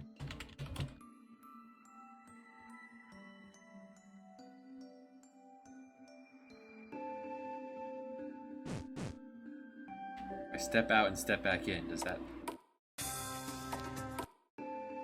Yes.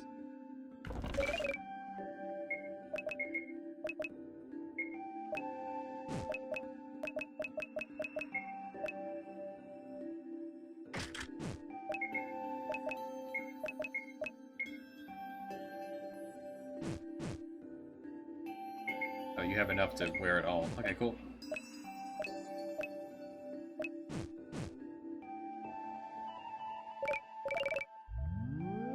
So the next section will have a kind of a stealth gimmick. to avoid the sailors on the boat. And she says, don't fight the wizard. If you'd fight the wizard there, you could beat her. It'd be difficult, but you could beat her. Or if you manage to steal the crystal ball and bring it back here, the wizard will follow you, and she will help you fight the wizard.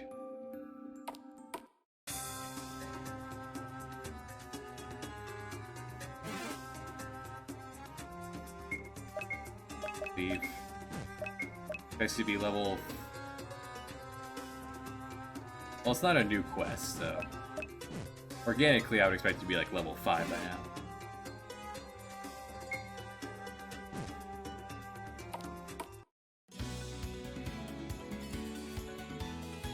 Then send you over towards Clearwater here.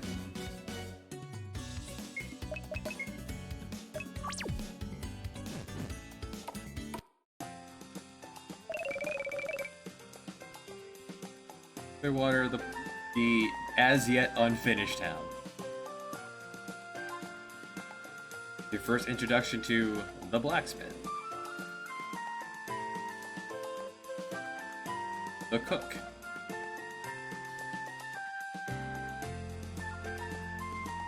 yeah, I'm not sure what this is. Oh, the appraiser, right. Did not use that icon for the tutorial then. Let's fix that. Using that as a doodad. Alright. I'll go back to that. A cafe. And the hospital.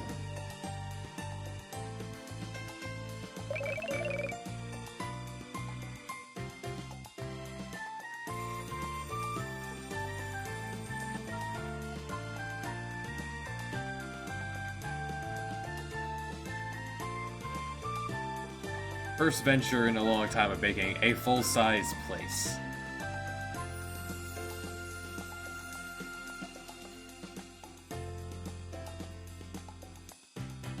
They'll be more populated soon enough.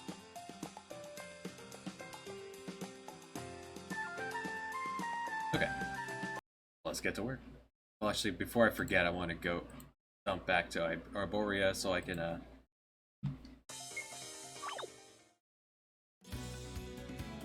remove that doodad.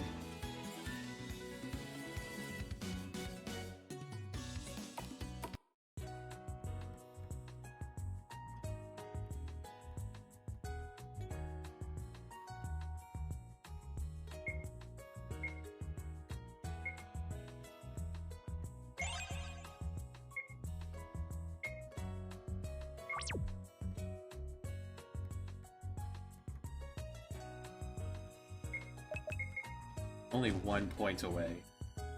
Give me one encounter.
Magic quickly takes off.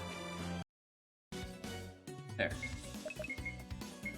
That was all being held back by not holding a staff.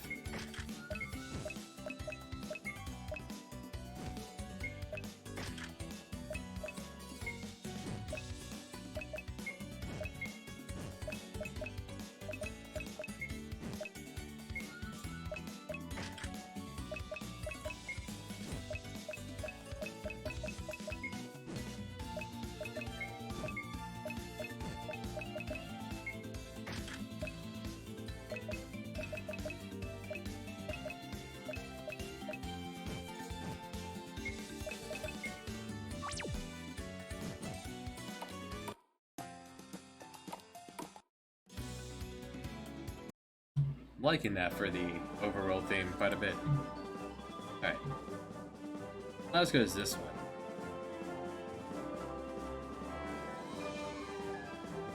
Liking how this is looking so far. You want to chill out on the Python a hair.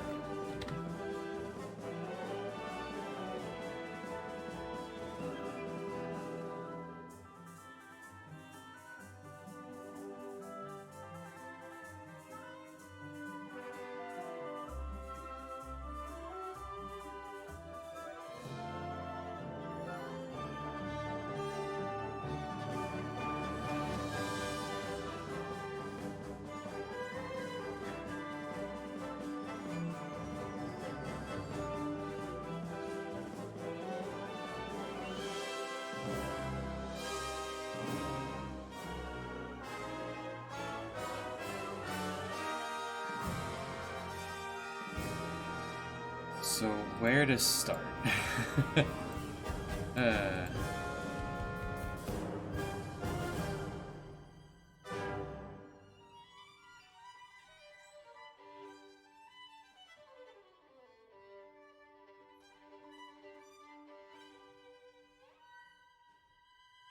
Another thing I just thought of.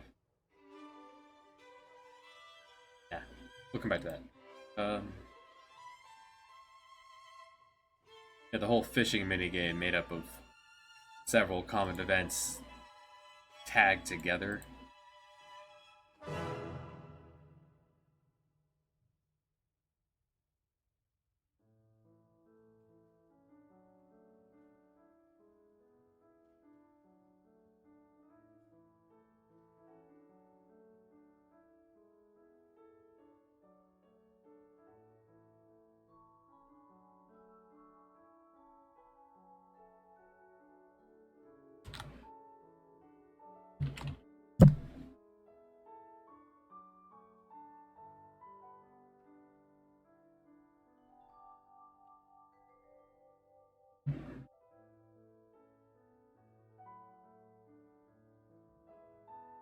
First thing to do on every map, color it in black.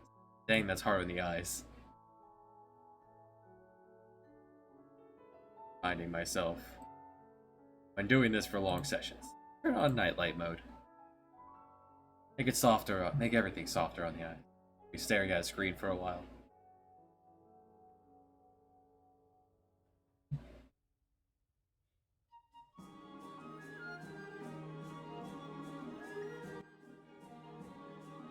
Do the first place with an upgraded inn.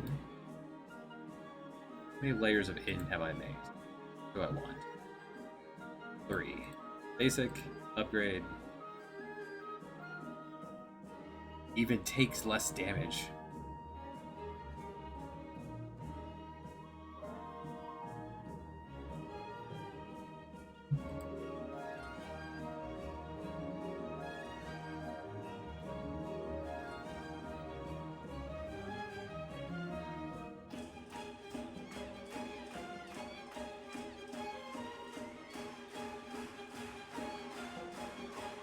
Shape of the building is vertical with a pocket.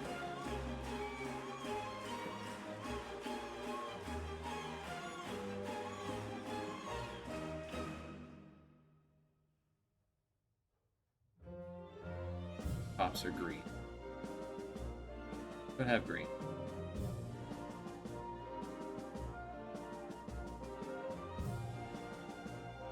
Made out of plaster.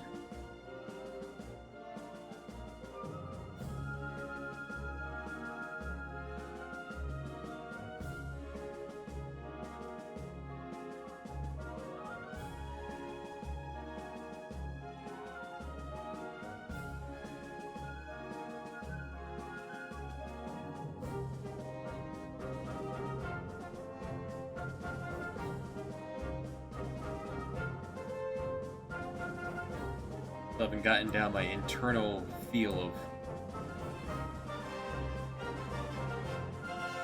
what the order of layers should be just yet. Like looking at Clearwater itself, looking at Arborea, for example. it looks like altogether, but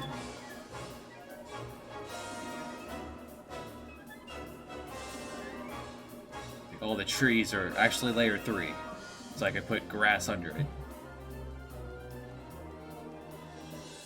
Layer 1 was just the bottom grass and the dirt. Layer 4 is everything else, so I can go on top of the backgrounds.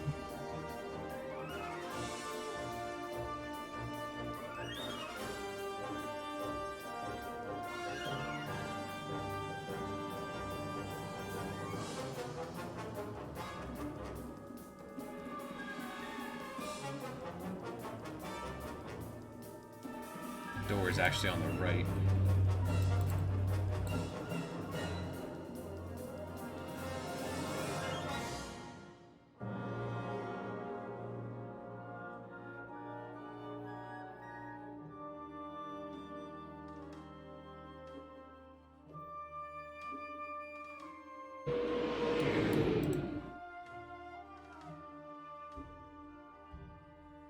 Fortunately, if you want to move something to another layer, you can just grab it all, change the layer you want, and just put it back down. It will now throw down black, so then first thing I do is I just grab anywhere that isn't black and fill those in. Now I can do things like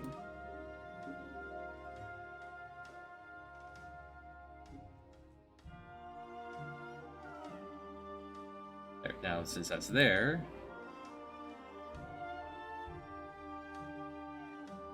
it'll give the appearance that the carpet's going all the way under here, just giving a bit of depth to the feel of what you're looking at, even though you're looking directly above. I'd like it to feel as though you're looking above, but slightly leaned back. How do I want the general layout to be?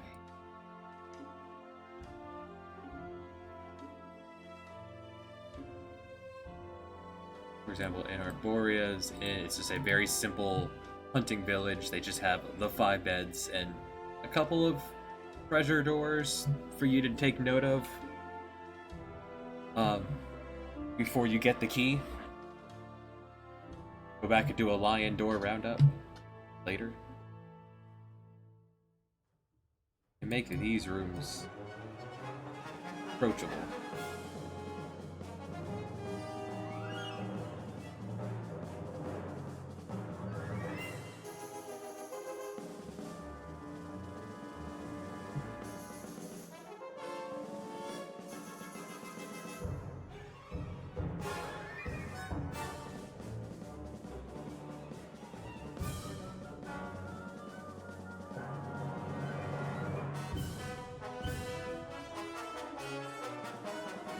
Your basic bedroom. And I can slide that one more over.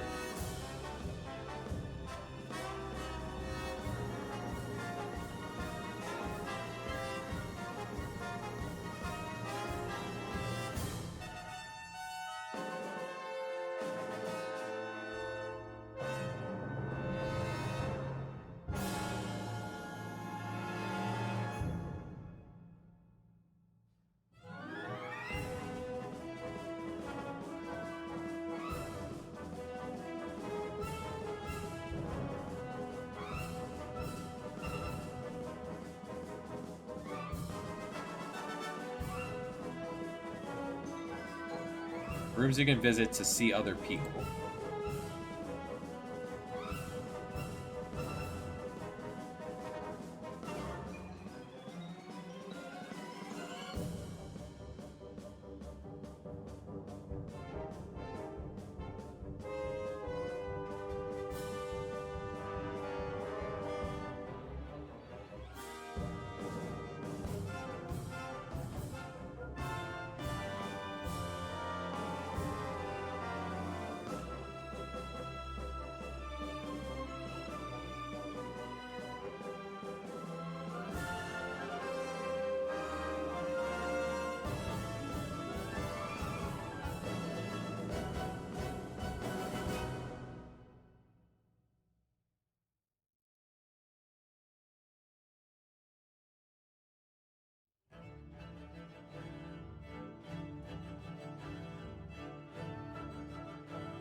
Bit too ambitious there for just an inn.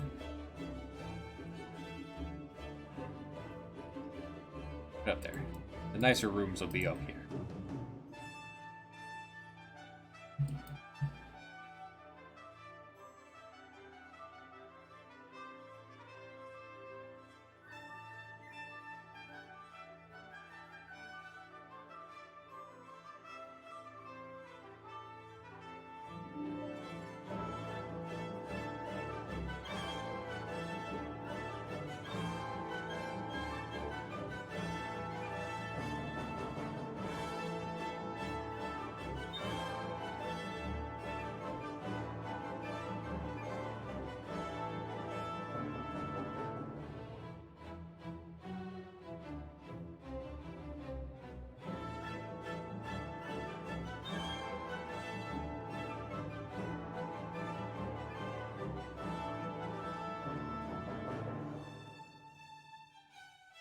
Pay a bit more money, you get privacy.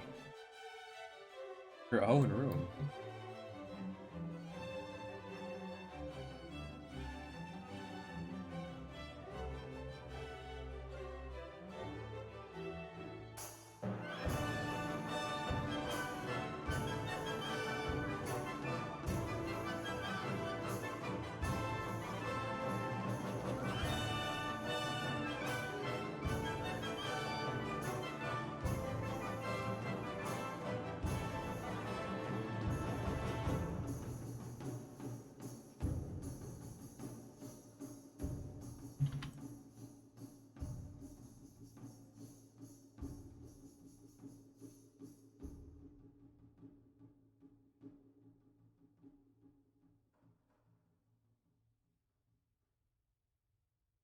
This will just be here for decoration.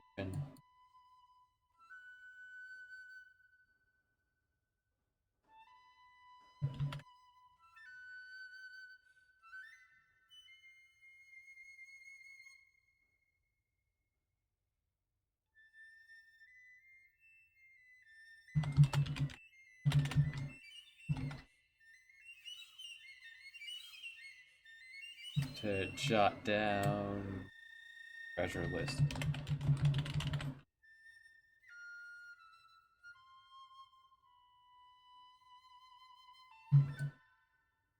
Reception desk will be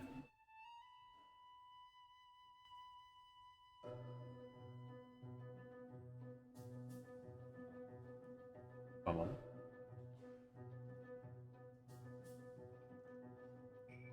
Excellent.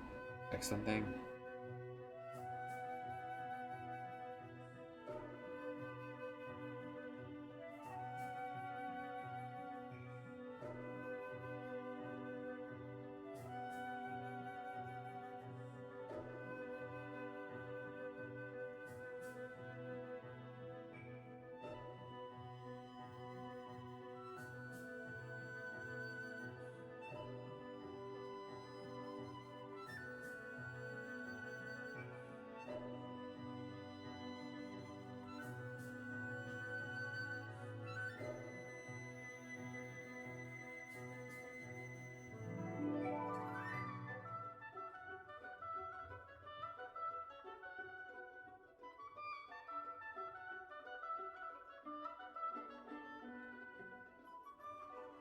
I think it's under move core.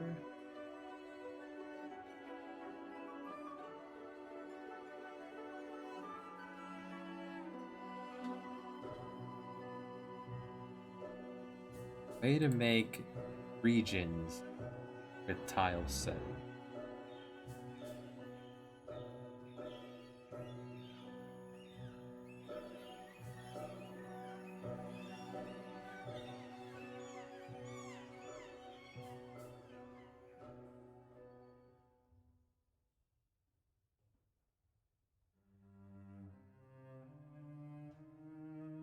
I like to make one tile be walk underable, but like roofing kind of deals going on. It's I had more depth to figure out, can I do that?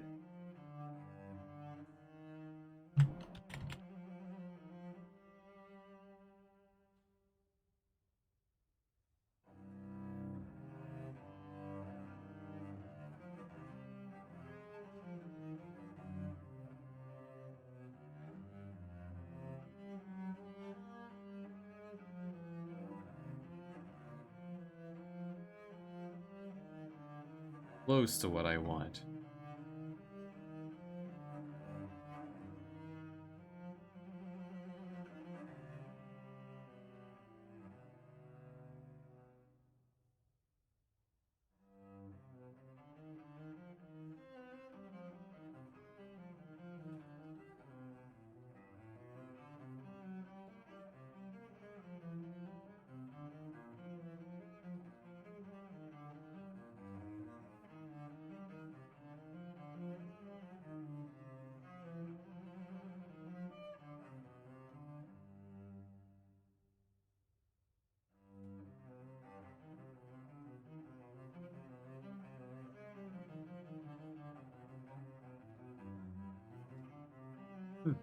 That's a cute one. You make things only be allowed to move within that region.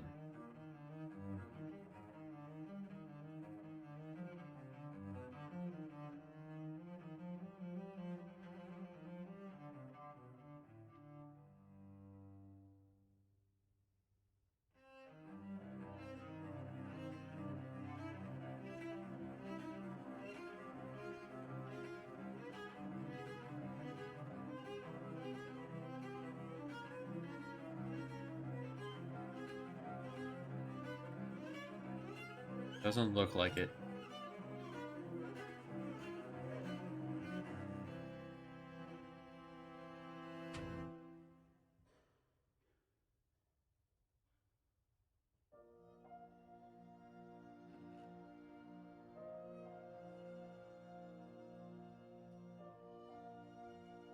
Wonder if I just do it like this.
Curious.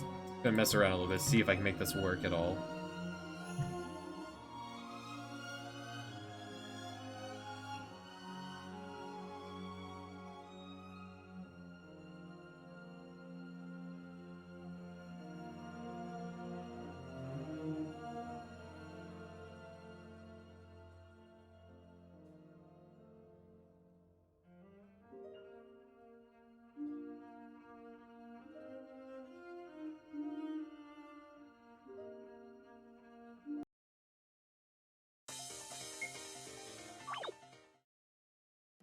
That work anything like what I wanted to. Means we'd also need like give me carpet over here.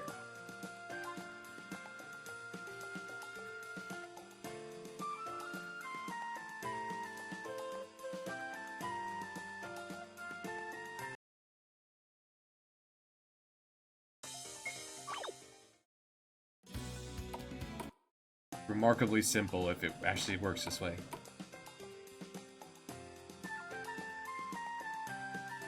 That's not working as designed. There's that.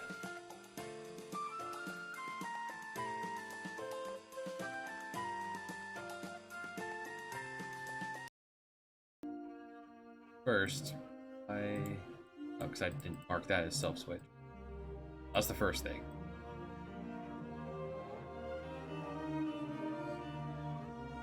I tagged the uppermost with, I guess this won't override whatever's there.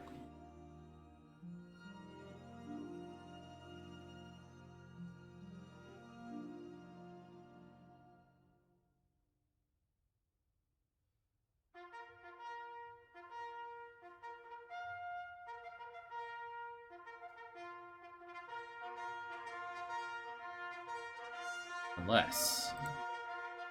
Unless...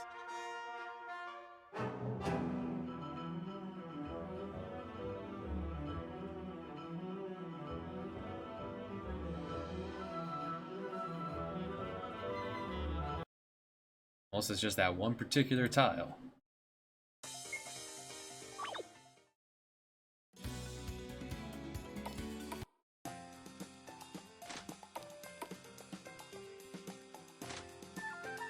No.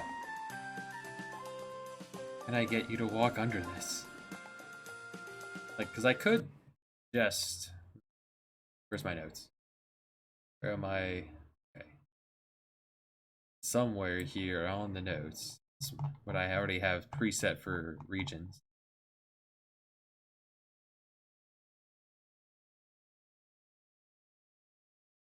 There it is. All allow.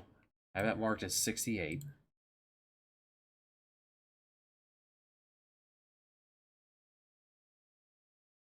And all restrict to 71. So if I were to do this,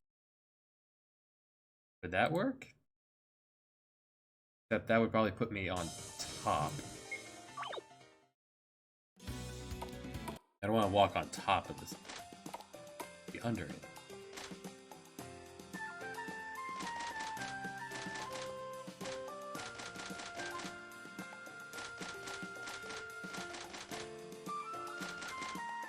Door's also getting feisty from that angle.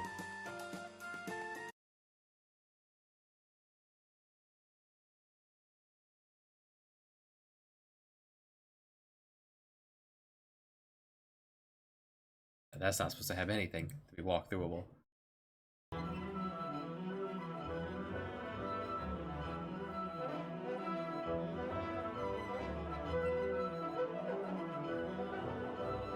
How can I mark you as...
Alright, because it's getting stuck on top of the wall. That's why I can't come back down.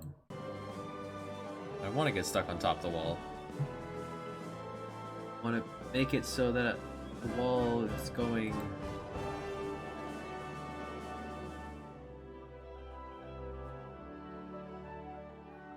Oh.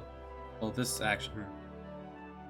No, because doodads can't be first page.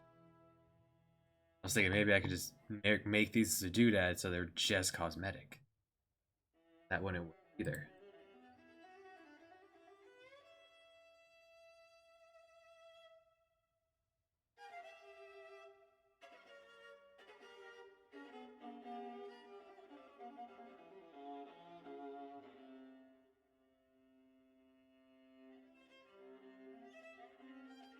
There's gotta be a way to do that. How can I MacGyver my way through this?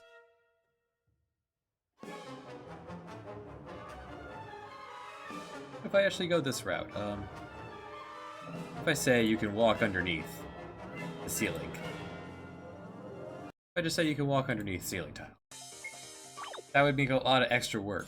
But would this even work for what I want to do? Yes. That would allow me to walk under all ceiling tiles, right?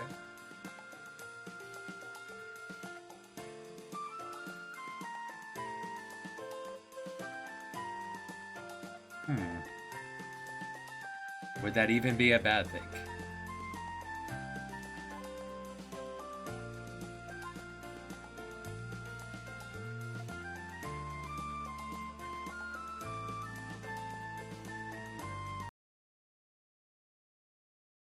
if I were to say clear that out.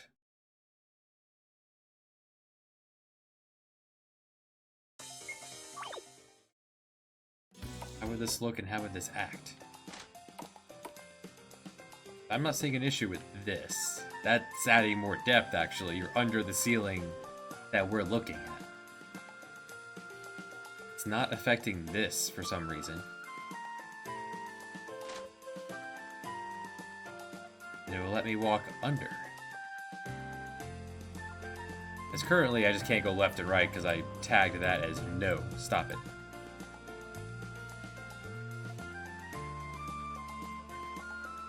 But if I get rid of the region tags, how does this work out? And this might actually be the solution to what I want. Which would be weird that that wouldn't be the default option in the editor. That looks nice. It's not breaking any of this. I currently can't just walk anymore because there's no ground laid down. It's the void. And that doesn't look bad, having the door only be on the bottom, because, well, we are only one tile tall.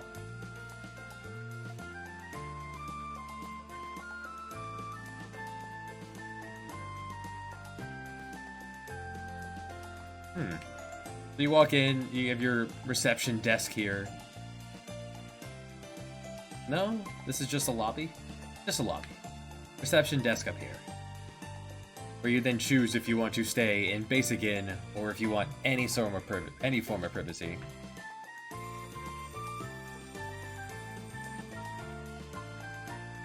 Which will then set up for throwing down a cutscene of all your characters being...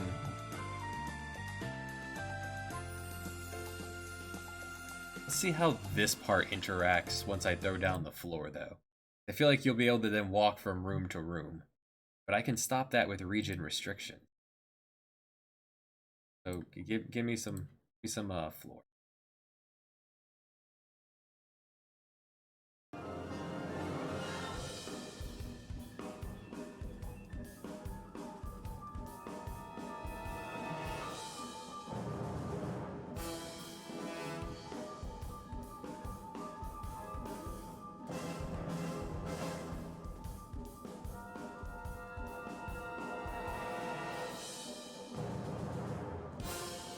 These rooms will be carpeted.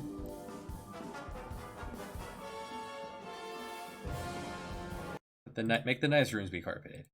I'm assuming we're gonna have to throw down region restrictions to stop you from walking from room. But really not that much work to begin with. Alright, good. It's not letting me walk under the side. I'll put like people over here, chairs, something. And I'll have this be on a switch so it'll reclose when you step out and step back in. Because you can get a door. You can get a door too now that we've established this. Yeah. More depth. That means I have to do this for all of them, huh? Assuming we can get in here. Yeah, so I'll have to throw down region restrictions so it's established that these are not all one room. Alright, cool.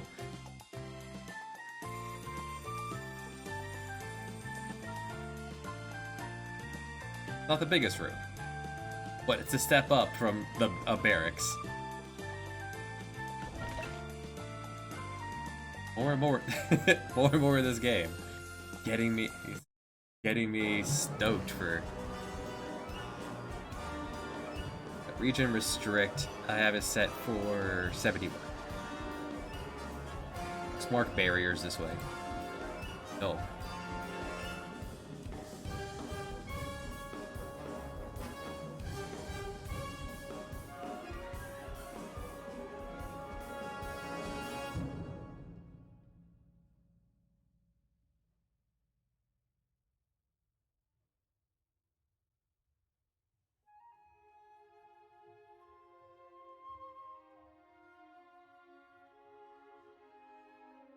where I don't want you phasing through the wall. Oh, and I also want to put NPC restrict 70 here. No blocking the doorway, please. No going down this hallway. If anyone's gonna be walking around randomly. No blocking.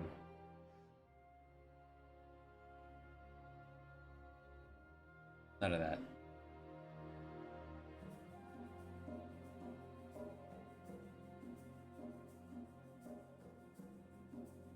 Establish this now instead of self-switch.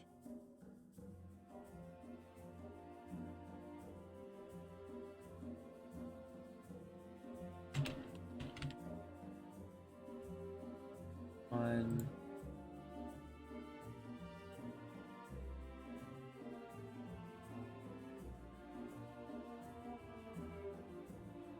Turn them off as you leave.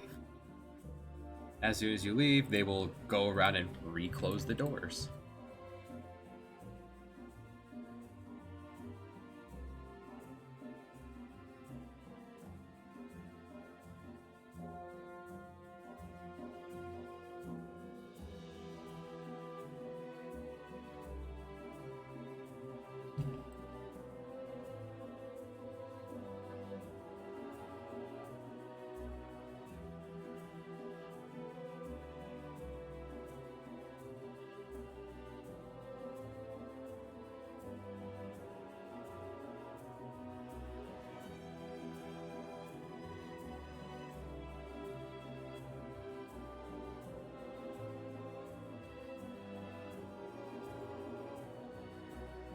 How badly does that break? I was trying to have happen here.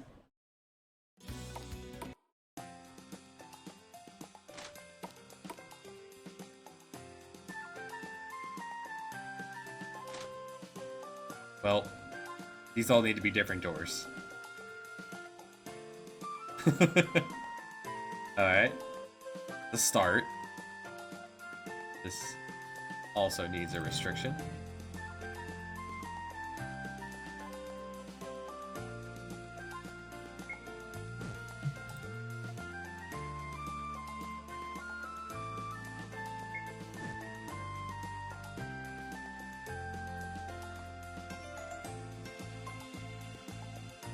And even bigger inns in the major cities, and eventually on your boat. Like, you should get space and amenities.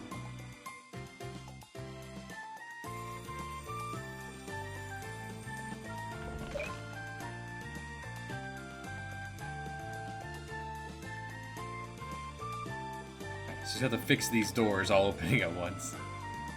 Well, that looks pretty cool. Kind of like a Walmart door. There they go.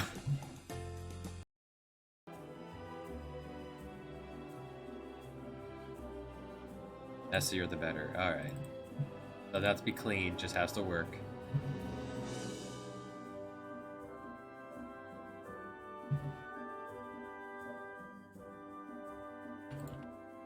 How many doors at 5, 6, 7, 8? 4, 5, 6, 7, 8. You get number 2. You get number 3.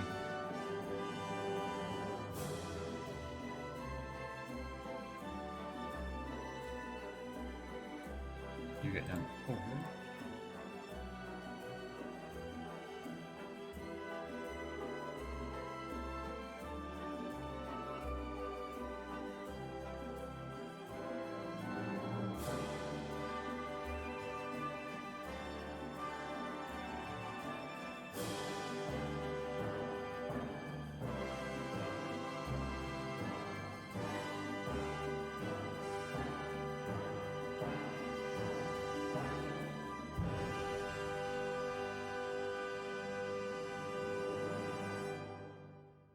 God, I count wrong. 1, 3. Who doubled up? You did.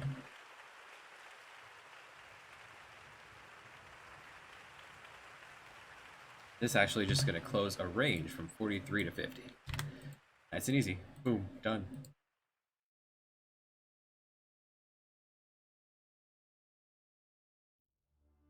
Does mean I should redo a lot of this. Let you walk that.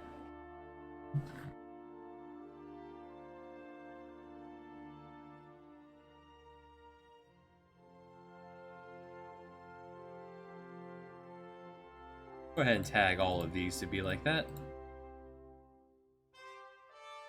You know, adding a whole bunch more work. Gotta love it. It should look and feel marginally nicer. Alright, time to head back to Arborea and fix everything I just broke. As is the feedback loop of working on a game.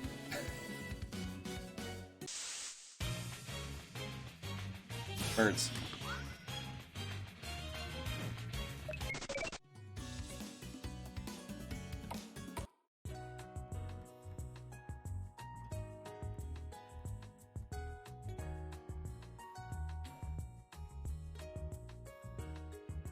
It was only inside rooms that broke.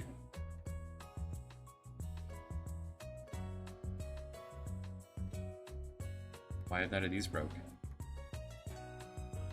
Didn't I tag that just now?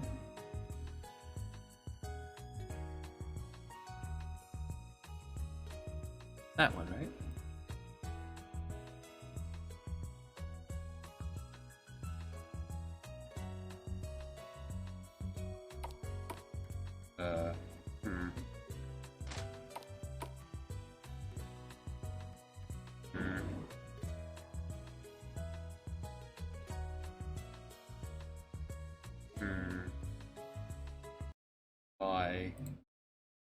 You're marked as inside. Yeah. Inside. Why do I have these layered? Oh, these are all tile 1. That's how. There's nothing under it nowhere for you to walk underneath. That's another way for me to do this. Okay. I just do it like that. Should fix itself. Yes.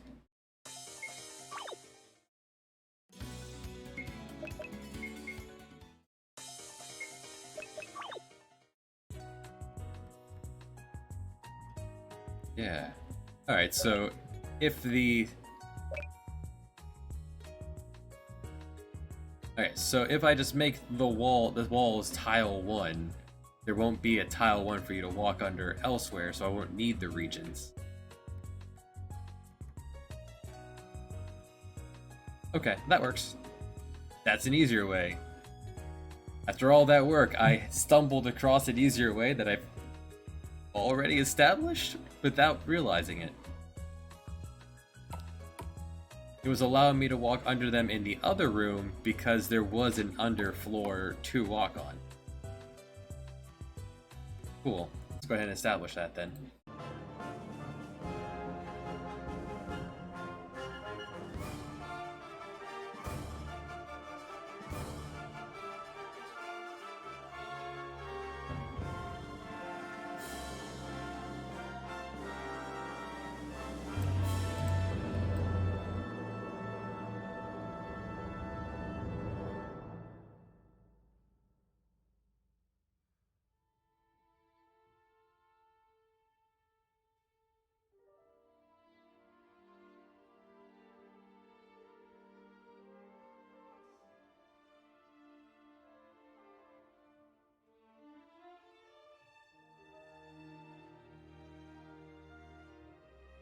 See how that looks. I haven't used that horizontally yet. How's that look side to side?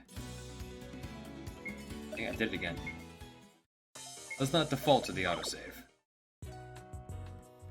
Did not do here yet. It's Loxley's house. The inn? Yeah, looks fine on the inn. We've established up and down. Looks nice. I like that.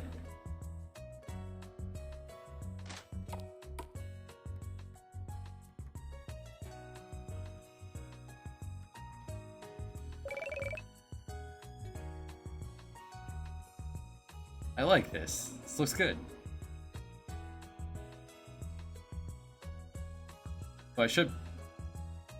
Alright, you come in here, you talk to them, you notice the box in his room. They encourage you to try to push through the wall. More depth and layering.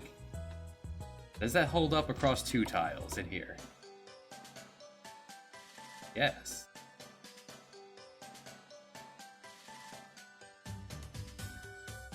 My god, this makes it look so much better.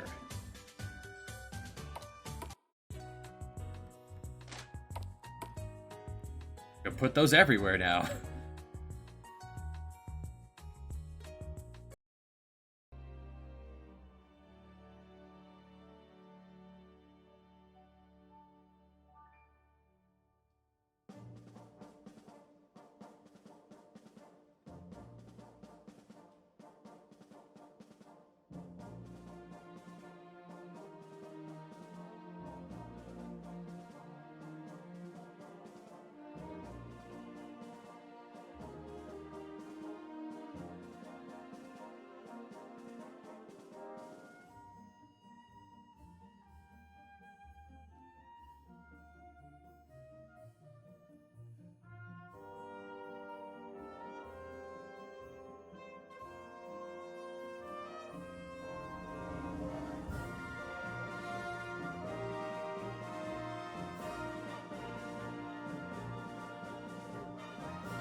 Hold on. No, that's wrong. Did that wrong.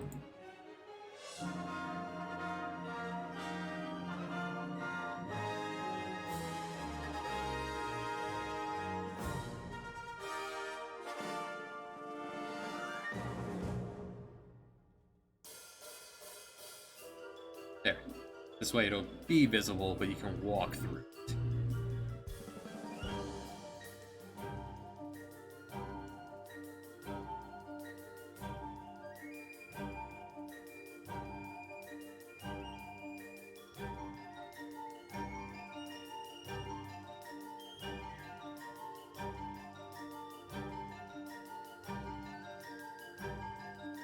And in fact, I can use the cat to show you.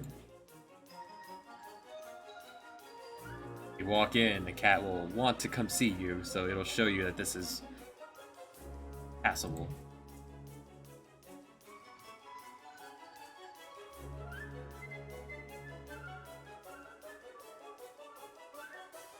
Some rooms should look like this, so look.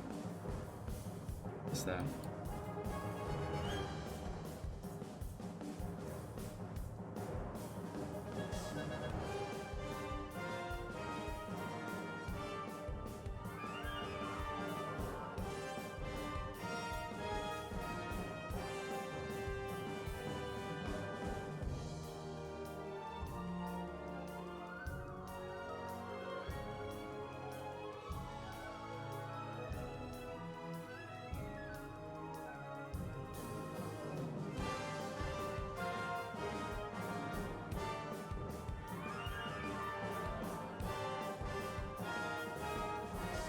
That's what I'm trying to do.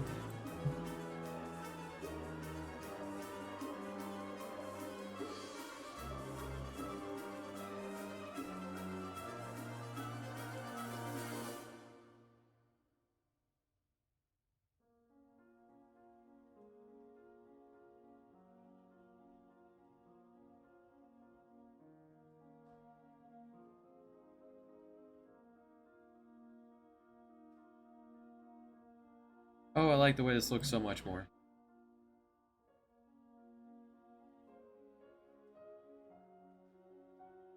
Yeah, I've been making everything uniform up to this point, with the walls on the ceilings on the first layer, which is actually better than what I was doing here for whatever reason.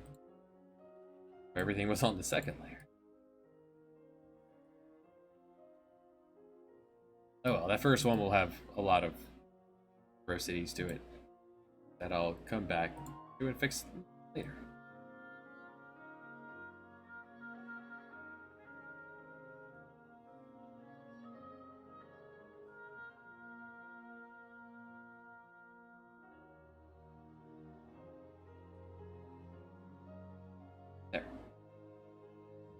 There we go.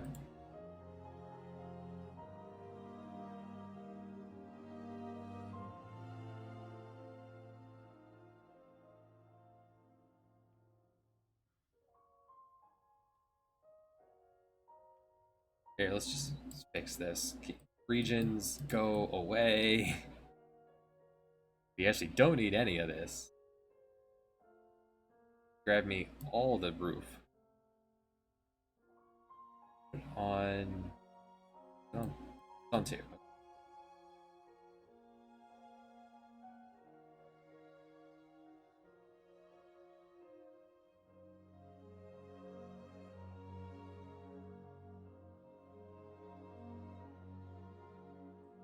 Still in regions. There we go.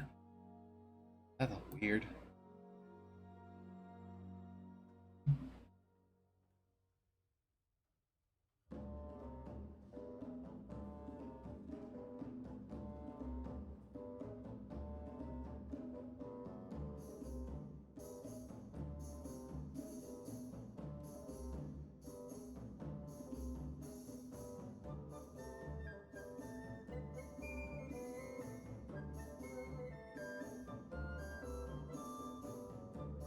All this stuff goes on 2. It's actually already on 2, so I can just dump these.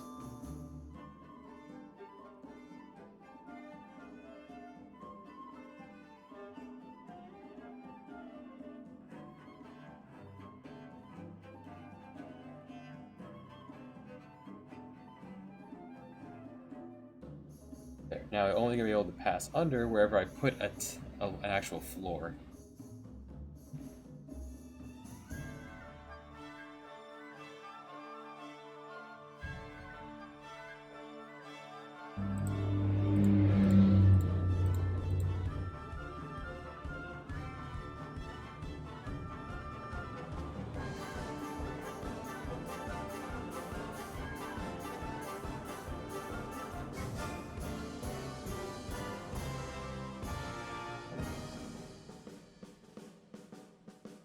That should fix Clearwater without regions.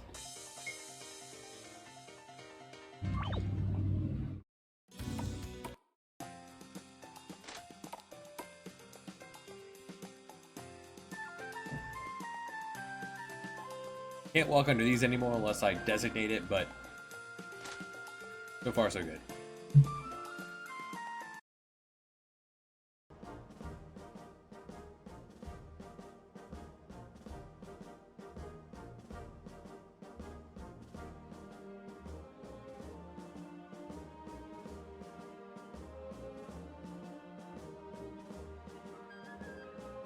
Cleaner, you will never be upgraded.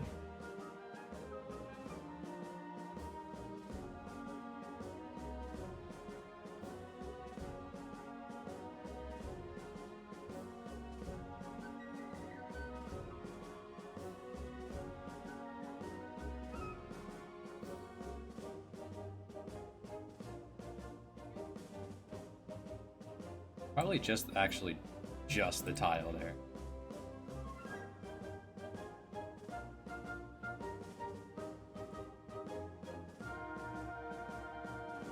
Just different for the rooms, give a little bit of depth to it.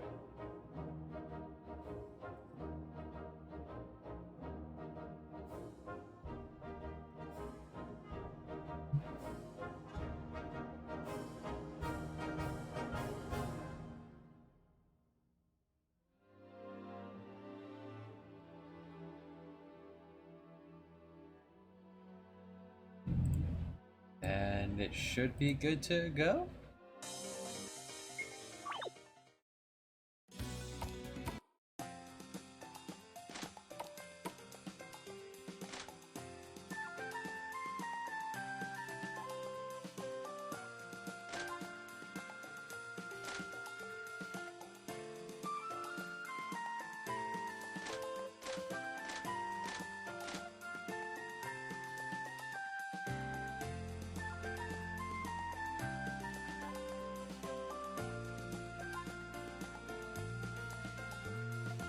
I want to slap a cutscene in this thing.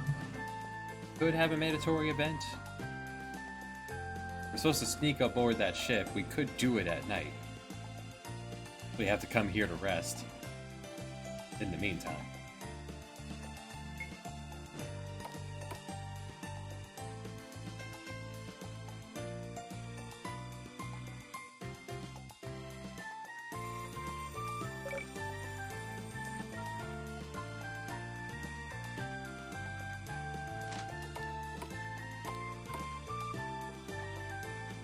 All these windows are placed by doodads.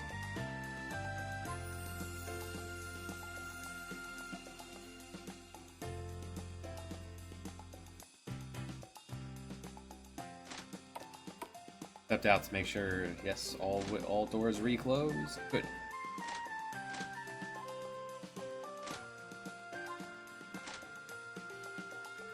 I like it.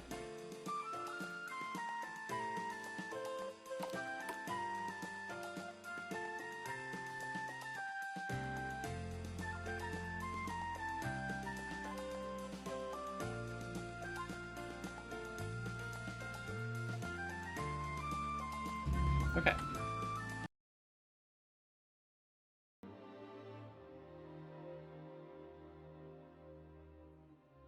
Found a few things, fixed a few things.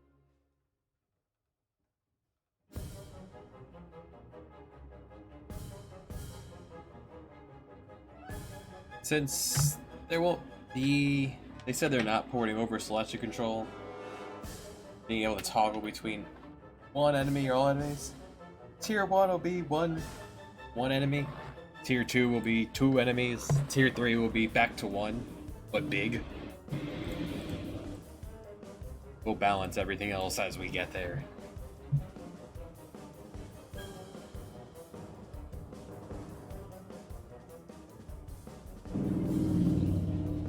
As we ever get there.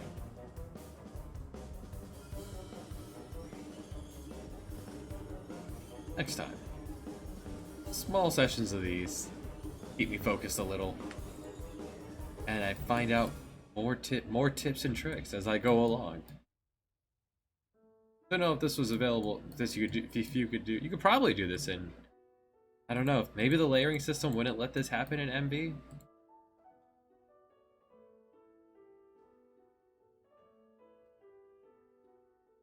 I like it. Next time.